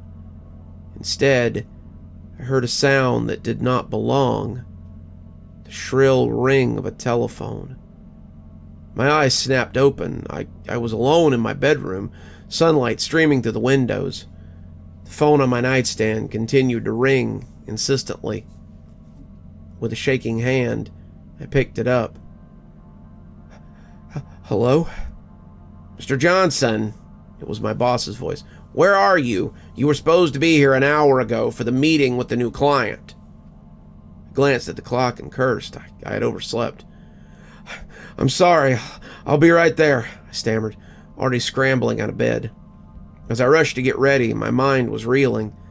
Had it all been a dream? But the bruise on my forehead was still there, faded but visible. I made it to the office in record time, sliding into the conference room just as the meeting was starting. As I took my seat, trying to catch my breath, I froze. Sitting across the table, his pale blue eyes locked on mine, was Ezekiel Thorne. He looked different in the harsh fluorescent lights of the office. Less corpse-like, more human, but there was no mistaking those eyes. "Mr. Johnson, I'd like you to meet our new client, Mr. Thorne. He's interested in a rather unique life insurance policy." Ezekiel's lips curled into a small smile. "It's a pleasure to meet you, Mr. Insurance Man," he said, his voice dry but devoid of the otherworldly rasp I had come to associate with him. "I have a feeling we're going to be working very closely together." As he reached across the table to shake my hand, I saw the glint of triumph in those pale blue eyes. I knew with sickening certainty that this was only the beginning. The meeting passed in a blur. I nodded and smiled automatically, my mind racing as I tried to make sense of what was happening. How could Ezekiel be here, alive and well, when I'd seen his obituary, when he had haunted my dreams and invaded my waking hours as a decaying corpse? As the other attendees filed out of the room, Ezekiel lingered. He approached me slowly, his movements fluid and natural, nothing like the stiff, shuffling gait of the creature that had haunted me. "Quite a shock, isn't it, Mr. Johnson?" he said, softly, his pale blue eyes never leaving mine. "To see a dead man among the living." I swallowed hard, my mouth suddenly dry. I don't understand. You were... I saw you." Ezekiel's smile widened, revealing teeth that were just a shade too white, too perfect. Death is not always as final as people believe, especially for those of us who have certain connections. He leaned in closer, and I caught a whiff of that familiar formaldehyde scent. You denied my claim once, Mr. Insurance Man, but now I'm offering you a policy of your own, one that will guarantee your safety and sanity. What do you want? I whispered, unable to look away from those hypnotic blue eyes. It's simple, really. You'll be my personal insurance agent from now on. Every policy I bring you, you'll approve, no questions asked.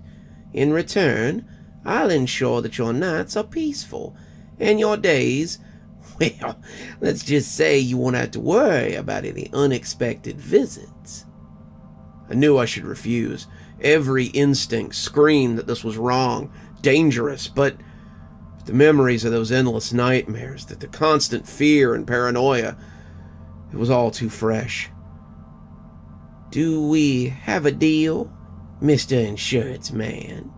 Ezekiel extended his hand, his pale blue eyes gleaming with an otherworldly light.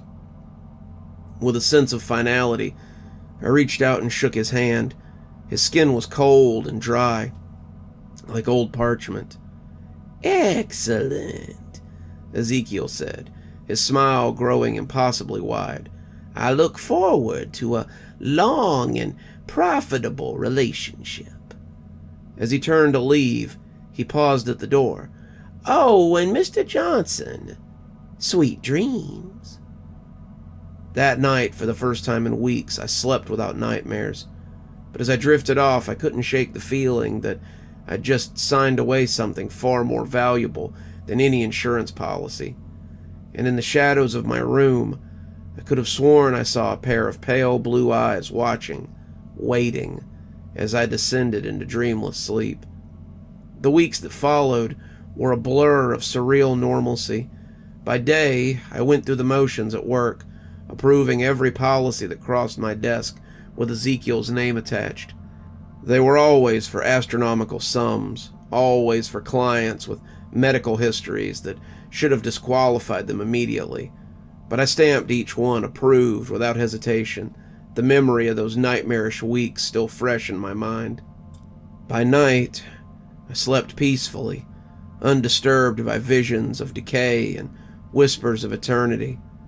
But the price of this tranquility weighed heavily on my conscience. As the months wore on, I began to notice changes in myself. My reflection in the mirror looked older, somehow, gaunt. There were more streaks of gray in my hair that hadn't been there before. It was as if Ezekiel was slowly draining the life from me, one approved policy at a time. It was nearly a year to the day since I made my deal with him, before he called me into his office. Yes, he had an office now, a corner suite with a view of the city. As I entered, I noticed the smell of formaldehyde was stronger than ever. Ah, Mr. Johnson, he said, his pale blue eyes gleaming. I have a special policy for you today, one I think you'll find particularly interesting. He slid a folder across the desk. With a trembling hand, I opened it. Inside was a life insurance application. My life insurance application. As the meaning of his words sank in, I felt a chill run down my spine. This was it, the moment I'd been dreading all along. Ezekiel had never intended to let me go. He was going to claim me, just as he'd claimed all those other poor souls whose policy I'd approved. But in that moment of terror, something inside me snapped. I'd spent my whole career assessing risks, calculating odds, and suddenly I realized Ezekiel's power over me was built on fear. Fear that I'd given him willingly. No, I said, my voice stronger than I expected. Ezekiel's smile faltered. I beg your pardon. I stood up, looking him directly in those pale eyes. I said no. This wasn't part of our deal, and I'm done being afraid of you." For a moment, Ezekiel's facade slipped, revealing the decaying horror beneath. But I held my ground.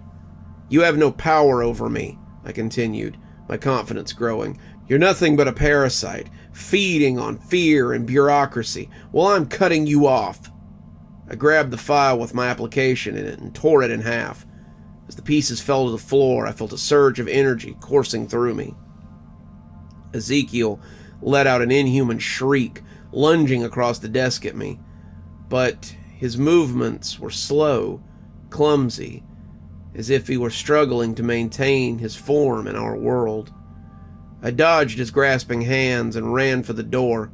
As I threw it open, I shouted to the stunned office, "Everyone listen! Don't approve any more of his policies. He has no power if we don't give it to him." Chaos erupted in the office. Some people screamed, others looked confused, but I saw understanding dawn in a few faces. Those who, like me, had been haunted by nightmares of pale blue eyes and the smell of formaldehyde. As I ran through the building, shouting my warning, I heard Ezekiel's enraged howls behind me. But with each person who listened, each policy that was questioned instead of blindly approved, his voice grew fainter. I burst out of the building, into the sunlight, gasping for breath. For a moment, I thought I saw Ezekiel's withered face in the reflection of a nearby window, those pale blue eyes filled with impotent rage. But then it was gone, fading like a bad dream in the morning light. In the days that followed, there was an investigation. Hundreds of fraudulent policies were uncovered, all traced back to the mysterious Ezekiel Thorne, who seemed to have vanished into thin air. The company underwent a major overhaul, with a new emphasis on ethical practices and thorough vetting. As for me, I slept peacefully for the first time in what felt like years. The nightmares were gone, banished along with the specter of Ezekiel Thorne. I'd learned a valuable lesson about the power of facing your fears and the importance of reading the fine print. Sometimes on dark nights, I think I catch a whiff of formaldehyde or see a flash of pale blue eyes in the shadows. But I'm not afraid anymore. After all, I know the truth now. No ghost, no matter how malevolent or cunning, can stand against the power of human will and a properly denied insurance claim.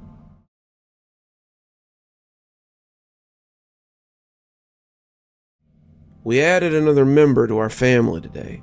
He was a beautiful, short-haired Jack Russell Terrier we named Sparky because he was a little ball of energy. He was a rescue dog that came to us at a young age. The pound wasn't sure of his exact age. It was more of an unofficial age that we put on him. That put the number of dogs we had up to 5. 2 terriers, a Jack Russell, and 2 golden retrievers. Growing up, we always had pets, and when I finally started my own family, I wanted my kids' lives to be filled with a hectic house full of pets. My life felt complete. I was married to the most amazing wife, and we were blessed with 2 beautiful daughters, Aisha and Sarisha. My wife, Mairead, shared my love of dogs, so it was set in stone that our home would be filled with life. My favorite thing about owning dogs was when I walked inside from work, all 5 dogs would run up to me when I arrived at the door. No matter how crappy the day was, there was always instantly a pack of dogs there to cheer me up. All the dogs had different personalities, and they all loved you in their own unique way. So if there was ever a change in their mood, you would know something was up. Life isn't always a bed of roses, but for the most part, it was great. As long as everyone was happy and healthy, that's all that mattered. So whenever it was the kid's birthday, we made a fuss over them. Our daughter, Aisha, was going on 7, so as a surprise, we decided to get her an expensive porcelain doll that she'd spotted in the window of an antique shop downtown. The doll was a big hit with our daughter. She beamed from ear to ear when I arrived home with it. These were the kind of moments I lived for. Seeing our daughter happy filled me with immense joy. The doll had long curly brown hair and was dressed in a flowing silk gown that our daughter called Masha. She loved it, but as soon as we brought it into the house, the dogs began acting strange. At first, I didn't think anything of it. Sparky was new to the house, so we put it down to an adjustment problem. But as soon as I walked in the door with that doll, he became extremely distressed. Every time I came in the door, it was the same thing. I would hear a stampede of dogs make their way from the kitchen to the hall, but as soon as Sparky sensed the doll, his tail folded between his legs, and he ran. I would always find him later, shaking behind the couch, in a real state. The 4 other dogs reacted differently to Sparky, but it was a reaction nonetheless.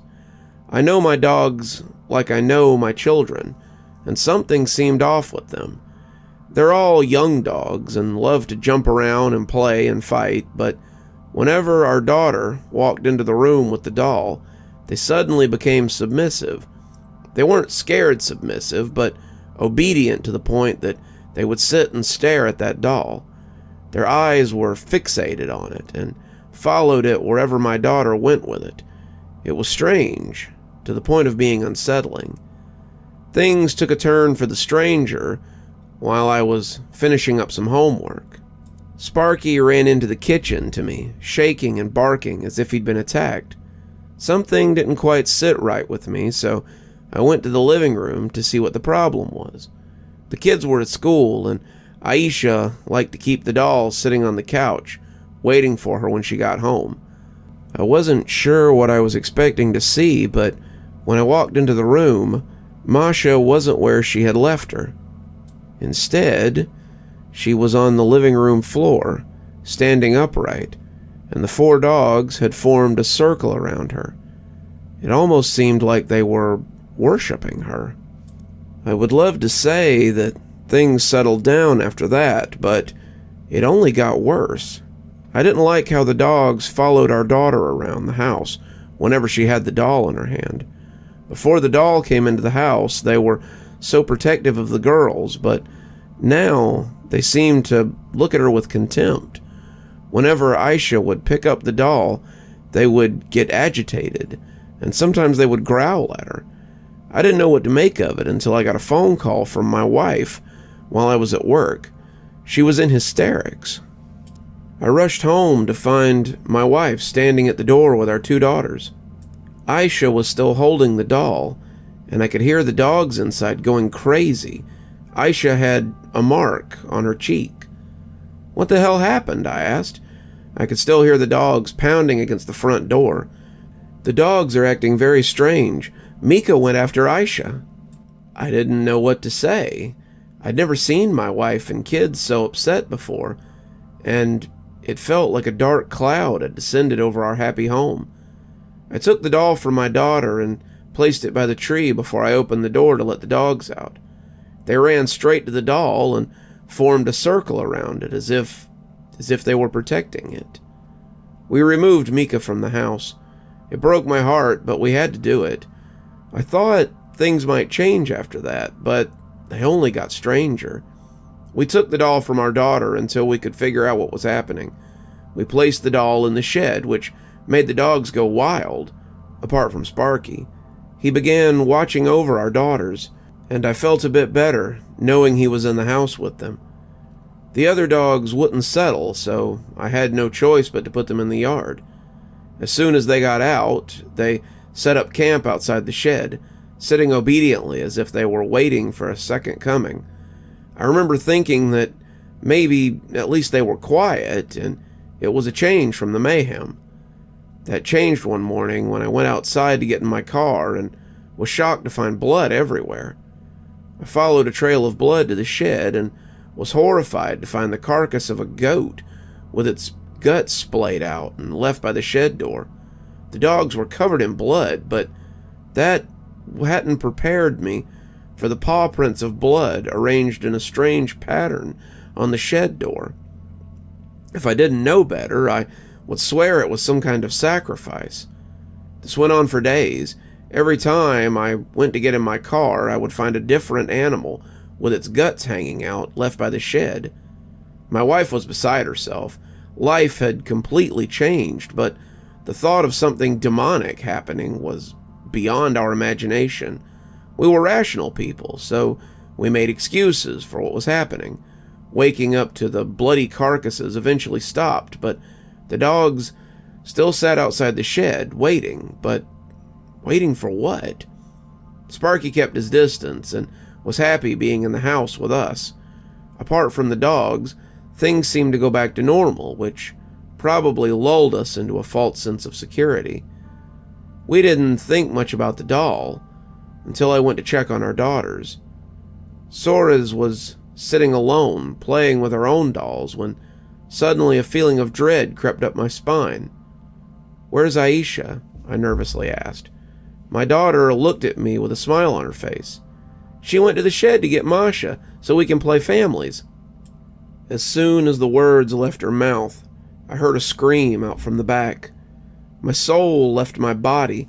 All I could think of was that bloody carcass the dogs had left by the shed, and I feared the worst for my daughter. I made it to the back garden to find Aisha on top of the car, crying her eyes out, while Sparky was furiously attacking the other dogs, trying to protect my daughter. Sparky was a bloody mess, but I managed to get both of them in the house. Apart from a few cuts, he was all right. That night, I locked my wife and 2 girls in the bedroom until I could think of a solution. All I knew was I had to get the doll from the shed and get it away from the house. I waited until the next morning to get the doll as far from the house as possible. I grabbed my old bat from the closet and took a deep breath before I opened the door. As I stepped out into the garden, the sight that greeted me stopped me in my tracks. Fear completely gripped my body. The 4 dogs I was expecting had now turned into hundreds. They were coming from all directions, dogs of all kinds. The ones that arrived all sat submissively outside the shed, as if they were waiting for the second coming. All I could think was, I'm gonna need a bigger bat.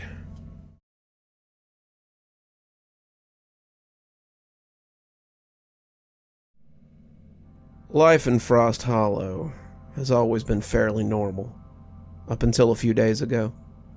My husband and I had small issues and arguments, like any couple, but there was no sign of severe transformations that would escalate into such gruesome nightmare scenes. I always woke up early. The day this all started, I rose around dawn to see the muted gleam of an infant sunrise shining through the window. I looked over to Jack's side of the bed, but found it empty. It appeared unslept in, which I found strange, as he worked the night shift and would nearly always be home in bed by 3 or 4 a.m. But ever since he found our newborn daughter dead in her crib, he'd been acting strange, disappearing at random hours and occasionally bringing a friend home. The people he brought were always young, glassy-eyed guys that I'd never seen before, who often followed him around in an eerie silence, like ducklings following a mother duck. I made a fresh pot of coffee and got out onto the porch as the world came to life. The sun rose overhead like a burning angel, a fiery eye in the vast expanse of cloudless blue. I knew it would be another scorcher of a day, humid, sticky. I watched early morning joggers pass by. I wondered where Jack was. I pulled out my cell phone, checking to see if he had sent me any messages, but there was nothing there. I sat on the front porch, thinking about my fading youth. I had once had hair the color of summer sunlight, but now it was going gray. The small wrinkles around my mouth and eyes seemed to be lengthening and deepening every day. Everything in the world seemed to grow dusty and brittle, like one enormous sarcophagus. I felt certain I would never have another child, never see bright blue eyes staring up at me from that crib again. Far off down the street, There was a strange translucence rippling in the air, like burning heat rising off desert sand. It expanded into a perfectly flat wall. It cut across the trees, homes, and cars, and I squinted, realizing that it was coming nearer with every heartbeat. I thought it was some kind of bizarre meteorological phenomenon, some kind of heat mirage or humidity bubble. As it slowly crept closer, I got bored, pulled out my phone, and read the news. After a few minutes sitting and people watching, I went inside to make some breakfast. I ambled over to the freezer, looking inside for something edible, maybe some chicken tenders I could deep fry next to some eggs and toast. Instead, I found a decapitated human head, its open, staring eyes glassy and frostbitten. I felt a scream welling up in my throat as I dropped my coffee mug. It shattered, spraying drops of burning hot liquid all over my legs. The freezing mist slunk towards me like ghostly hands, obscuring the face's features for a long moment. I wondered if this was an extremely realistic mannequin head. I looked at the blue lips pressed together as if in an expression of disapproval, saw the ragged patches of black flesh at the bottom of the neck, and knew it was real. Frozen crystals of dark blood clung to the bottom of the head in a black pool, gluing it to the freezer floor and keeping it in an upright position. Between the lips, I saw a piece of paper. On the front, in black cursive, read the words, "To Laura." I hesitated for a couple of heartbeats, then snatched the note from the dismembered head. The lips refused to let it go at first, but I gently wriggled it from side to side. It came loose with a wet sucking sound. The moment I freed the note, a siren rang out from the streets, the volume deafening. It rose and fell in shrill waves for a few minutes. I saw the fridge tremble in front of me under the onslaught of such noise. Black mist slowly began to ooze from every surface.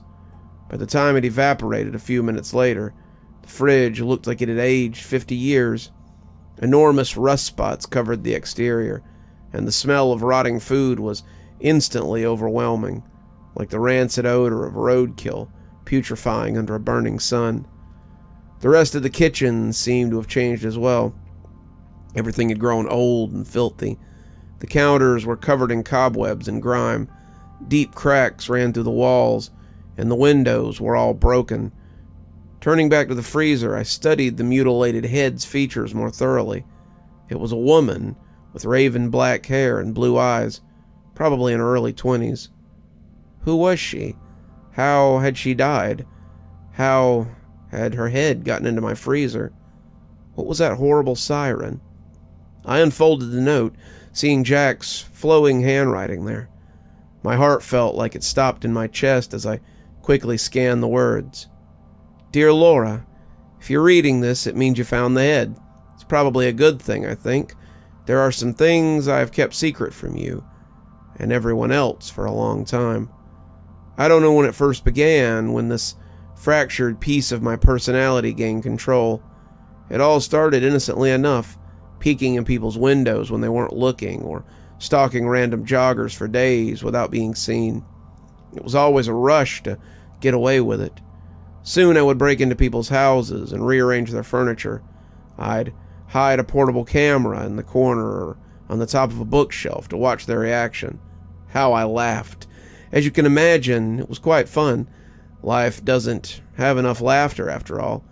It seemed like I was wandering across an endless desert sometimes. But eventually I would stumble across an oasis, a resting place in this never-ending life of shit.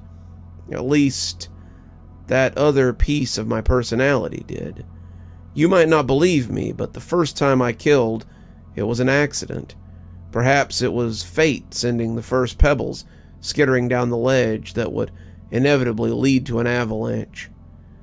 I had been doing my usual routine, breaking into houses, moving things around, sometimes writing satanic messages on the walls in blood. It was all to keep people on their toes, just for chuckles and smiles. But I still always kept my pistol on me. I had walked up and down the street, seeing the mail piling up outside one of the old colonial houses, surrounded by a grove of thick trees. I'd found the house empty when I scoped it out originally. It seemed perfect. So that night, I made my way inside. I remember hearing the front door unlock abruptly in the middle of the night. Tried to run towards the window in the bathroom around back, the way I had come in originally, but the man must have heard my footsteps. He came around the corner with a shotgun, his face beet red. He was screaming and hollering. I was crawling through the window when he started to raise the gun. The ringing sound as he pumped a shell into the chamber was like a scream from God telling me to awaken. At that moment, I knew it was kill or be killed. Before he could pull the trigger, I aimed for his head and fired twice. I remember the rush of pleasure as his face disintegrated into a puddle of blood and bone chips. After that, things started to get a little hazy. First, I thought it was a psychotic breakdown because something started wearing my face, following me when I went crawling through the neighborhood. Perhaps it's a part of me in some way, my true self. After all, murder is godly, the pure power of the divine, and killing in the name of God is always mercy, so says the Savior. Well, anyway, I'm rambling. It's time to finish up this letter before I start to sound crazy. We can't have that, can we? What will the neighbors think? The main thing to remember is, don't look behind you. I'll see you soon. I read the last line a few times before it sunk into my mind. Don't look behind you. It didn't make any sense. Then I heard the choked gurgling from the pantry closet. It started low, like the first rumblings of an earthquake. The door was left open a fraction of an inch, one bloodshot eye staring at me through the crack. It flicked quickly to the left and right, the pupil dilating. Insane. Jack? I whispered, feeling sick and weak. What's wrong? I slowly backpedaled towards the front door. The laughter turned into a gurgle, something that might have come from the lips of a drowning man. He flung the door open, his face pale and bloodless, trickles of dried blood covering his arms and hands. Under his fingernails, I saw clotted black gore. Translucent black shadows swirled around his face and chest, spiraling up in a vortex like a dark whirlwind. They shimmered all around him, distorting his features and seeming to increase in intensity by the second. Jack isn't here anymore, he hissed in a diseased voice. His lips split apart, revealing teeth that looked far too long and sharp. He's hidden beyond the veil, rotting under the floorboards. Even now, he tries to claw his way up. He stepped towards me, revealing a long butcher's knife in one hand. Its steel stained a deep scarlet. Fresh blood still dripped from the tip. "Stay away from me," I shrieked, glancing behind me. The town looked different now, the streets deserted. Dark shadows danced over everything, as if there was a solar eclipse. The entire world seemed to exhale, a low, diseased hissing that radiated from everything all around me. This strange monster wearing Jack's face continued moving closer, seeming to draw power from the changes. His eyes darkened in a flash, turning black and cloudy. The cyclone of shadows twisted around his body, moving faster, a curtain of darkness so thick it started to obscure his face. "My name is Friend," he gurgled, lunging towards me with the knife. I instinctively pulled away, stumbling back towards the open front door.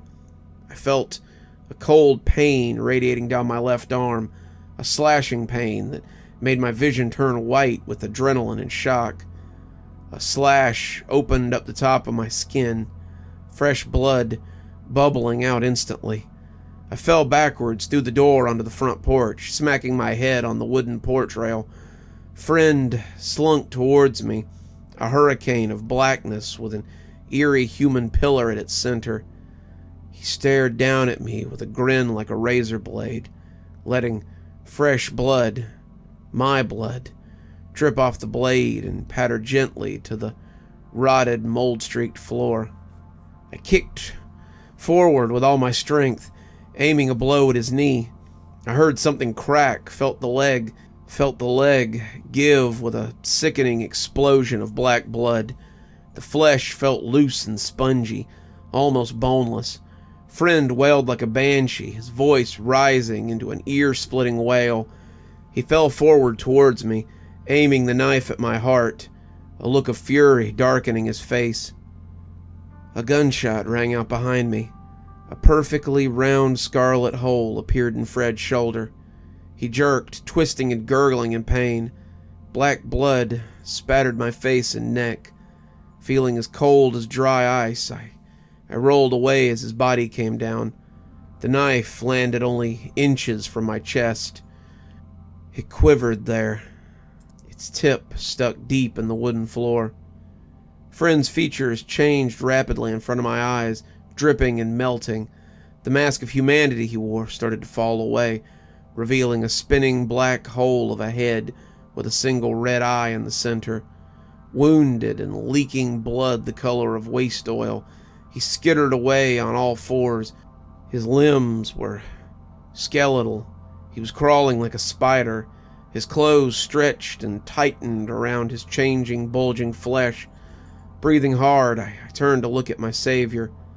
I recognized the withered old face of my neighbor, a man we all called Bones. He had no family that I'd ever seen, and lived a solitary life, almost like a hermit. I had talked to him a few times, been invited into his home even. His walls were covered in the taxidermy heads of animals, black bears and bucks and moose that he had killed. Crossbows, guns, and hunting bows of all kinds had lain scattered over nearly his entire home. He was an outdoorsman at heart. "Bones," I whispered in a choked voice. "Thank God." He shuffled forward, a small, very thin old man with a sunken bird chest. His giant rectangular glasses magnified his eyes to the size of dinner plates, and a white wizard beard hung down to the center of his chest. Jack and I had often joked that he looked like a character from Duck Dynasty. He holstered his pistol around his waist before reaching down a trembling hand and helping me up. "Something's happened," Bones said grimly. "When the siren went off, I was looking outside, just smoking and sipping some black tea, and I saw it happen. Everything started sputtering and shimmering, and this thick black mist rose over the streets and houses. When it finally blew away, I saw this." He waved a hand outside for emphasis, motioning at the apocalyptic scene. The streets heaved in great cracks and fissures, as if an earthquake had rolled through the town.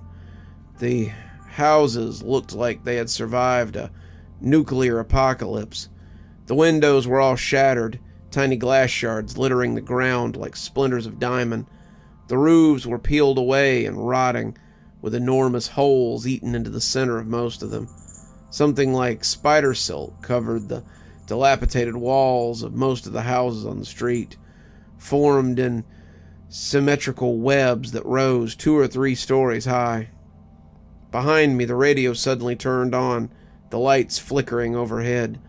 The power all along the street flashed on and off, the street lights outside strobing in an erratic frequency.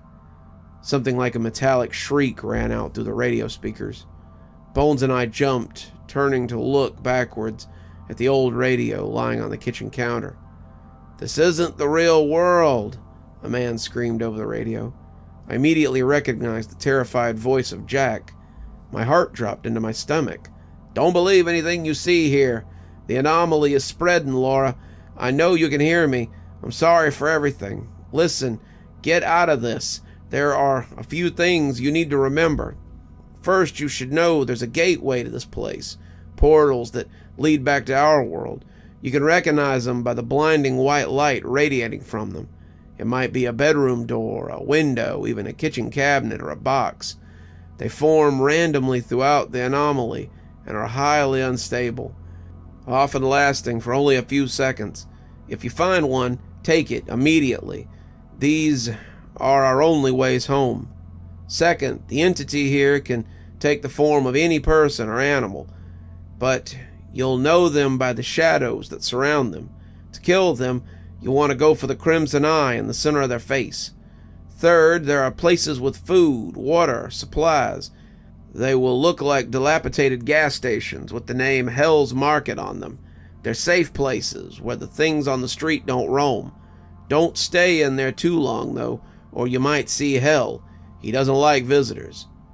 "Jack, where the hell are you?" I screamed at the radio, running over and shaking it like a crying baby, hearing random pieces inside the old gadget give a metallic rattle, but the speakers only gave a hiss of static as the radio died in my hands. A million thoughts seemed to run through my head at once. Was Jack still alive? Why had his voice come on the radio? Why had his writing been on the note? Bones came up behind me, putting a small hand on my shoulder. "We'll be fine," Bones said. "Jack's a tough guy, but we need to start moving. We can't stay here forever. We're gonna need to find supplies. Everything here is trashed." "It could be worse out there than it is here," I argued. "Why do we need to keep moving?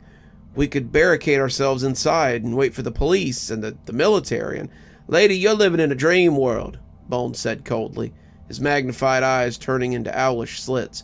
"We don't know how long we're gonna be here. You don't even know where Jack is. You have zero supplies. Zilch. You could barricade yourself somewhere and slowly starve to death, but that wouldn't help us much." His words made me think. I nodded. "Fine, but we should grab some food and water first," I said glumly, my head spinning. I felt sick and tired from all of this, yet the feeling rose in my chest that I hadn't seen anything yet. Bones gave a faint smile, the corners of his lips twitching as he watched me. I went over to the kitchen sink, turning it on. For a long moment, nothing happened. There was a burping, gurgling sound deep down in the pipes. They clattered and shook as if thousands of rats were sliding through them. The faucet burbled and hissed, frothing dark water. Finally, it spat out a gout of thick scarlet blood all over the rusted sink, squirming with dozens of writhing maggots. I gasped, backpedaling, the smell of iron and rot from the rancid mess sputtering out of the faucet in waves. Repressing an urge to gag, I reached forward and slammed the handle down. "Yup, that was expected," Bones said grimly. He looked around with a blank expression on his face, as if this was nothing more than a stroll in the park. At that same moment, the lights overhead flickered one last time and died. The cracked and broken street lamps outside went dark simultaneously, at least those few that still worked. I went over to the fridge, opening the door. The nauseating smell of rot exploded from the room, hitting me in the face like a slap. I gagged, seeing clouds of black and yellow mold growing over dried, twisted heaps of decaying food. The milk had become a soupy mess in the container, with black tendrils growing along the sides of the exploded jug. I slammed the fridge door shut. I ran over to the front door and stuck my head out, inhaling sweet, clean air. Bones followed slowly behind me, seemingly unsatisfied. "Don't look like we're gonna get any food or water here," he said. "My place ain't any better. When the siren hit and the black mist came, it changed everything. It at it, as if time had been turned on fast forward. By the time the fog was gone, my house was a wreck. The food in the fridge was all rotten sludge, and the cans in the pantry were ready to explode. My guns were all rusted heaps of junk, the crossbows twisted and strings snapped. Some of them had little black spiders building webs on them." "So how'd you get the pistol?" I asked, curious. He looked at me like I was an idiot. "I had it on me when it happened," he said slowly, as if speaking to a mentally deficient child. I nodded, looking around for a weapon I could use. In the living room, I found a metal baseball bat that Jack had brought home years ago. Like everything else, it had been eaten away by the ravages of time. Streaks of dark rust covered the length of it. I swung it a few times, feeling that it still felt structurally intact. "Let's go," I said, following Bones outside.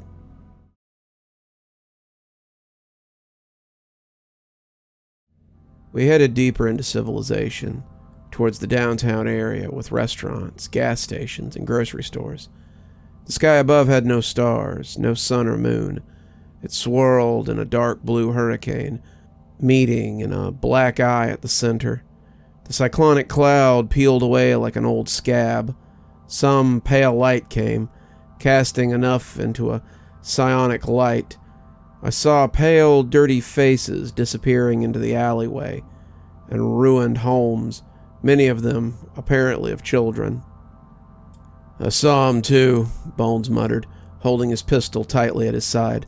"They look like pictures of kids at Auschwitz I've seen, starving and filthy.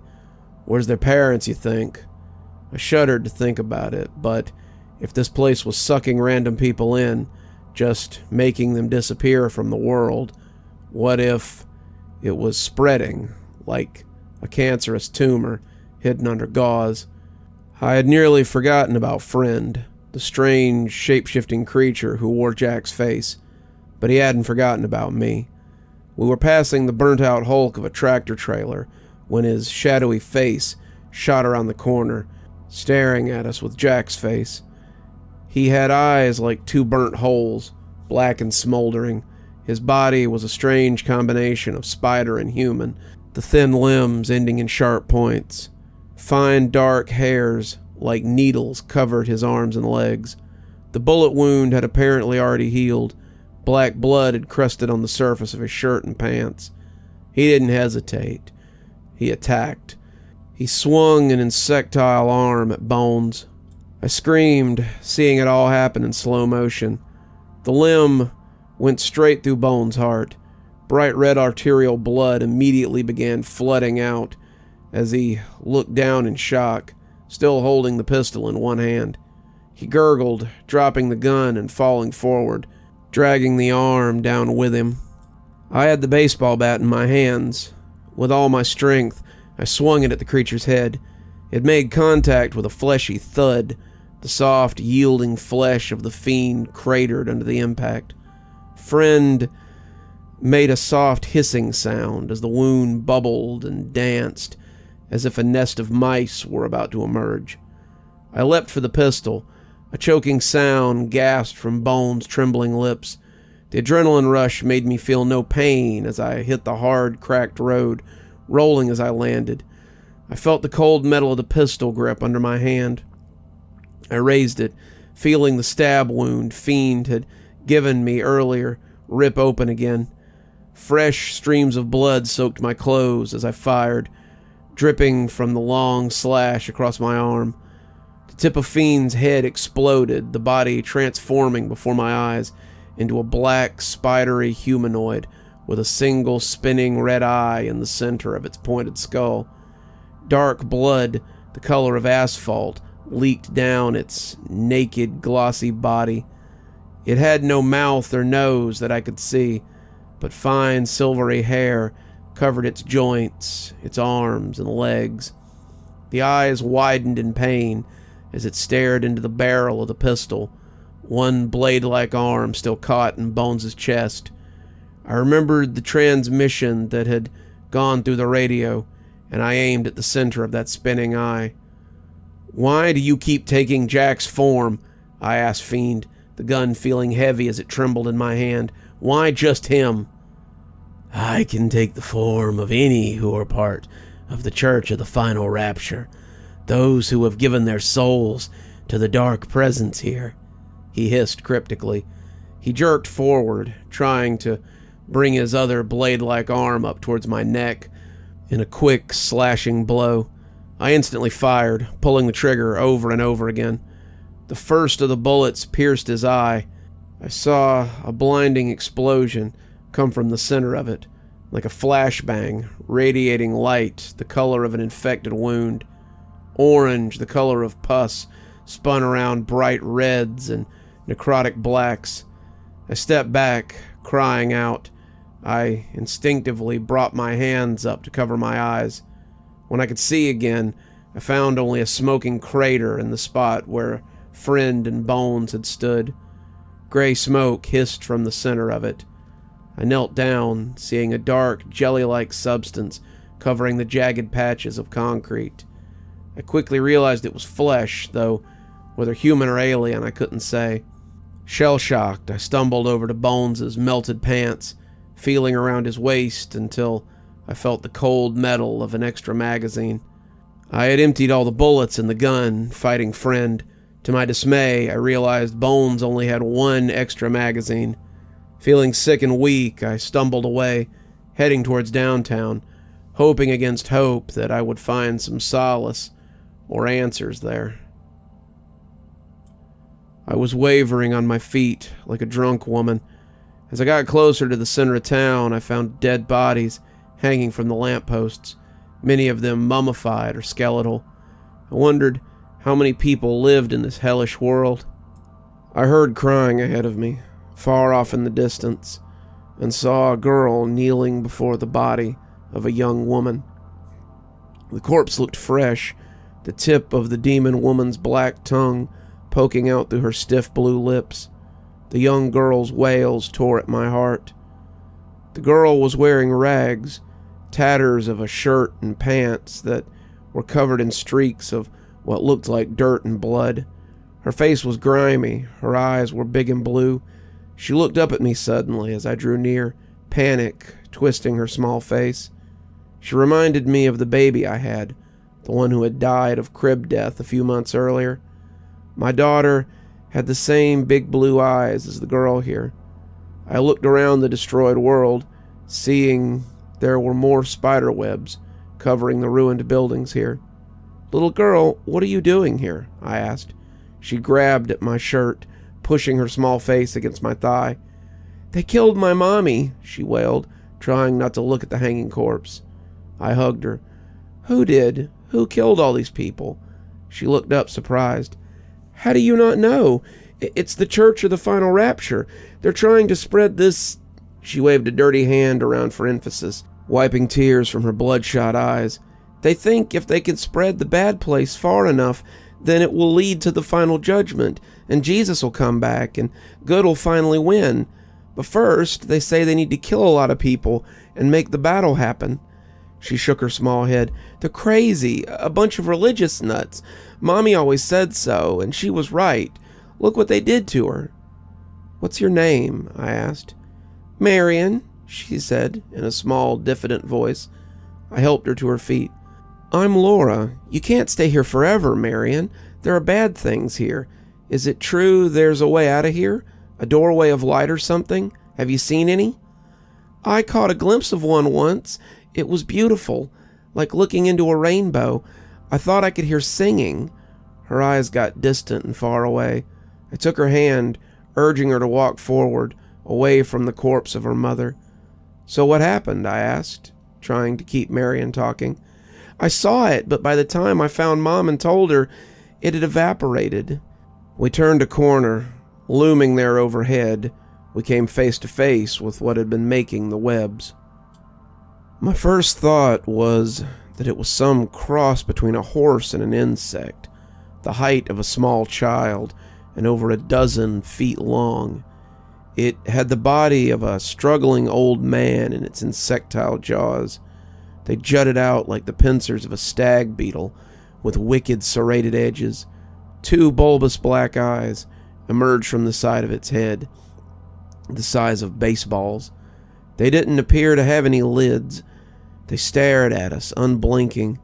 I saw myself and Marianne reflected in those black orbs, as if they were an obsidian mirror.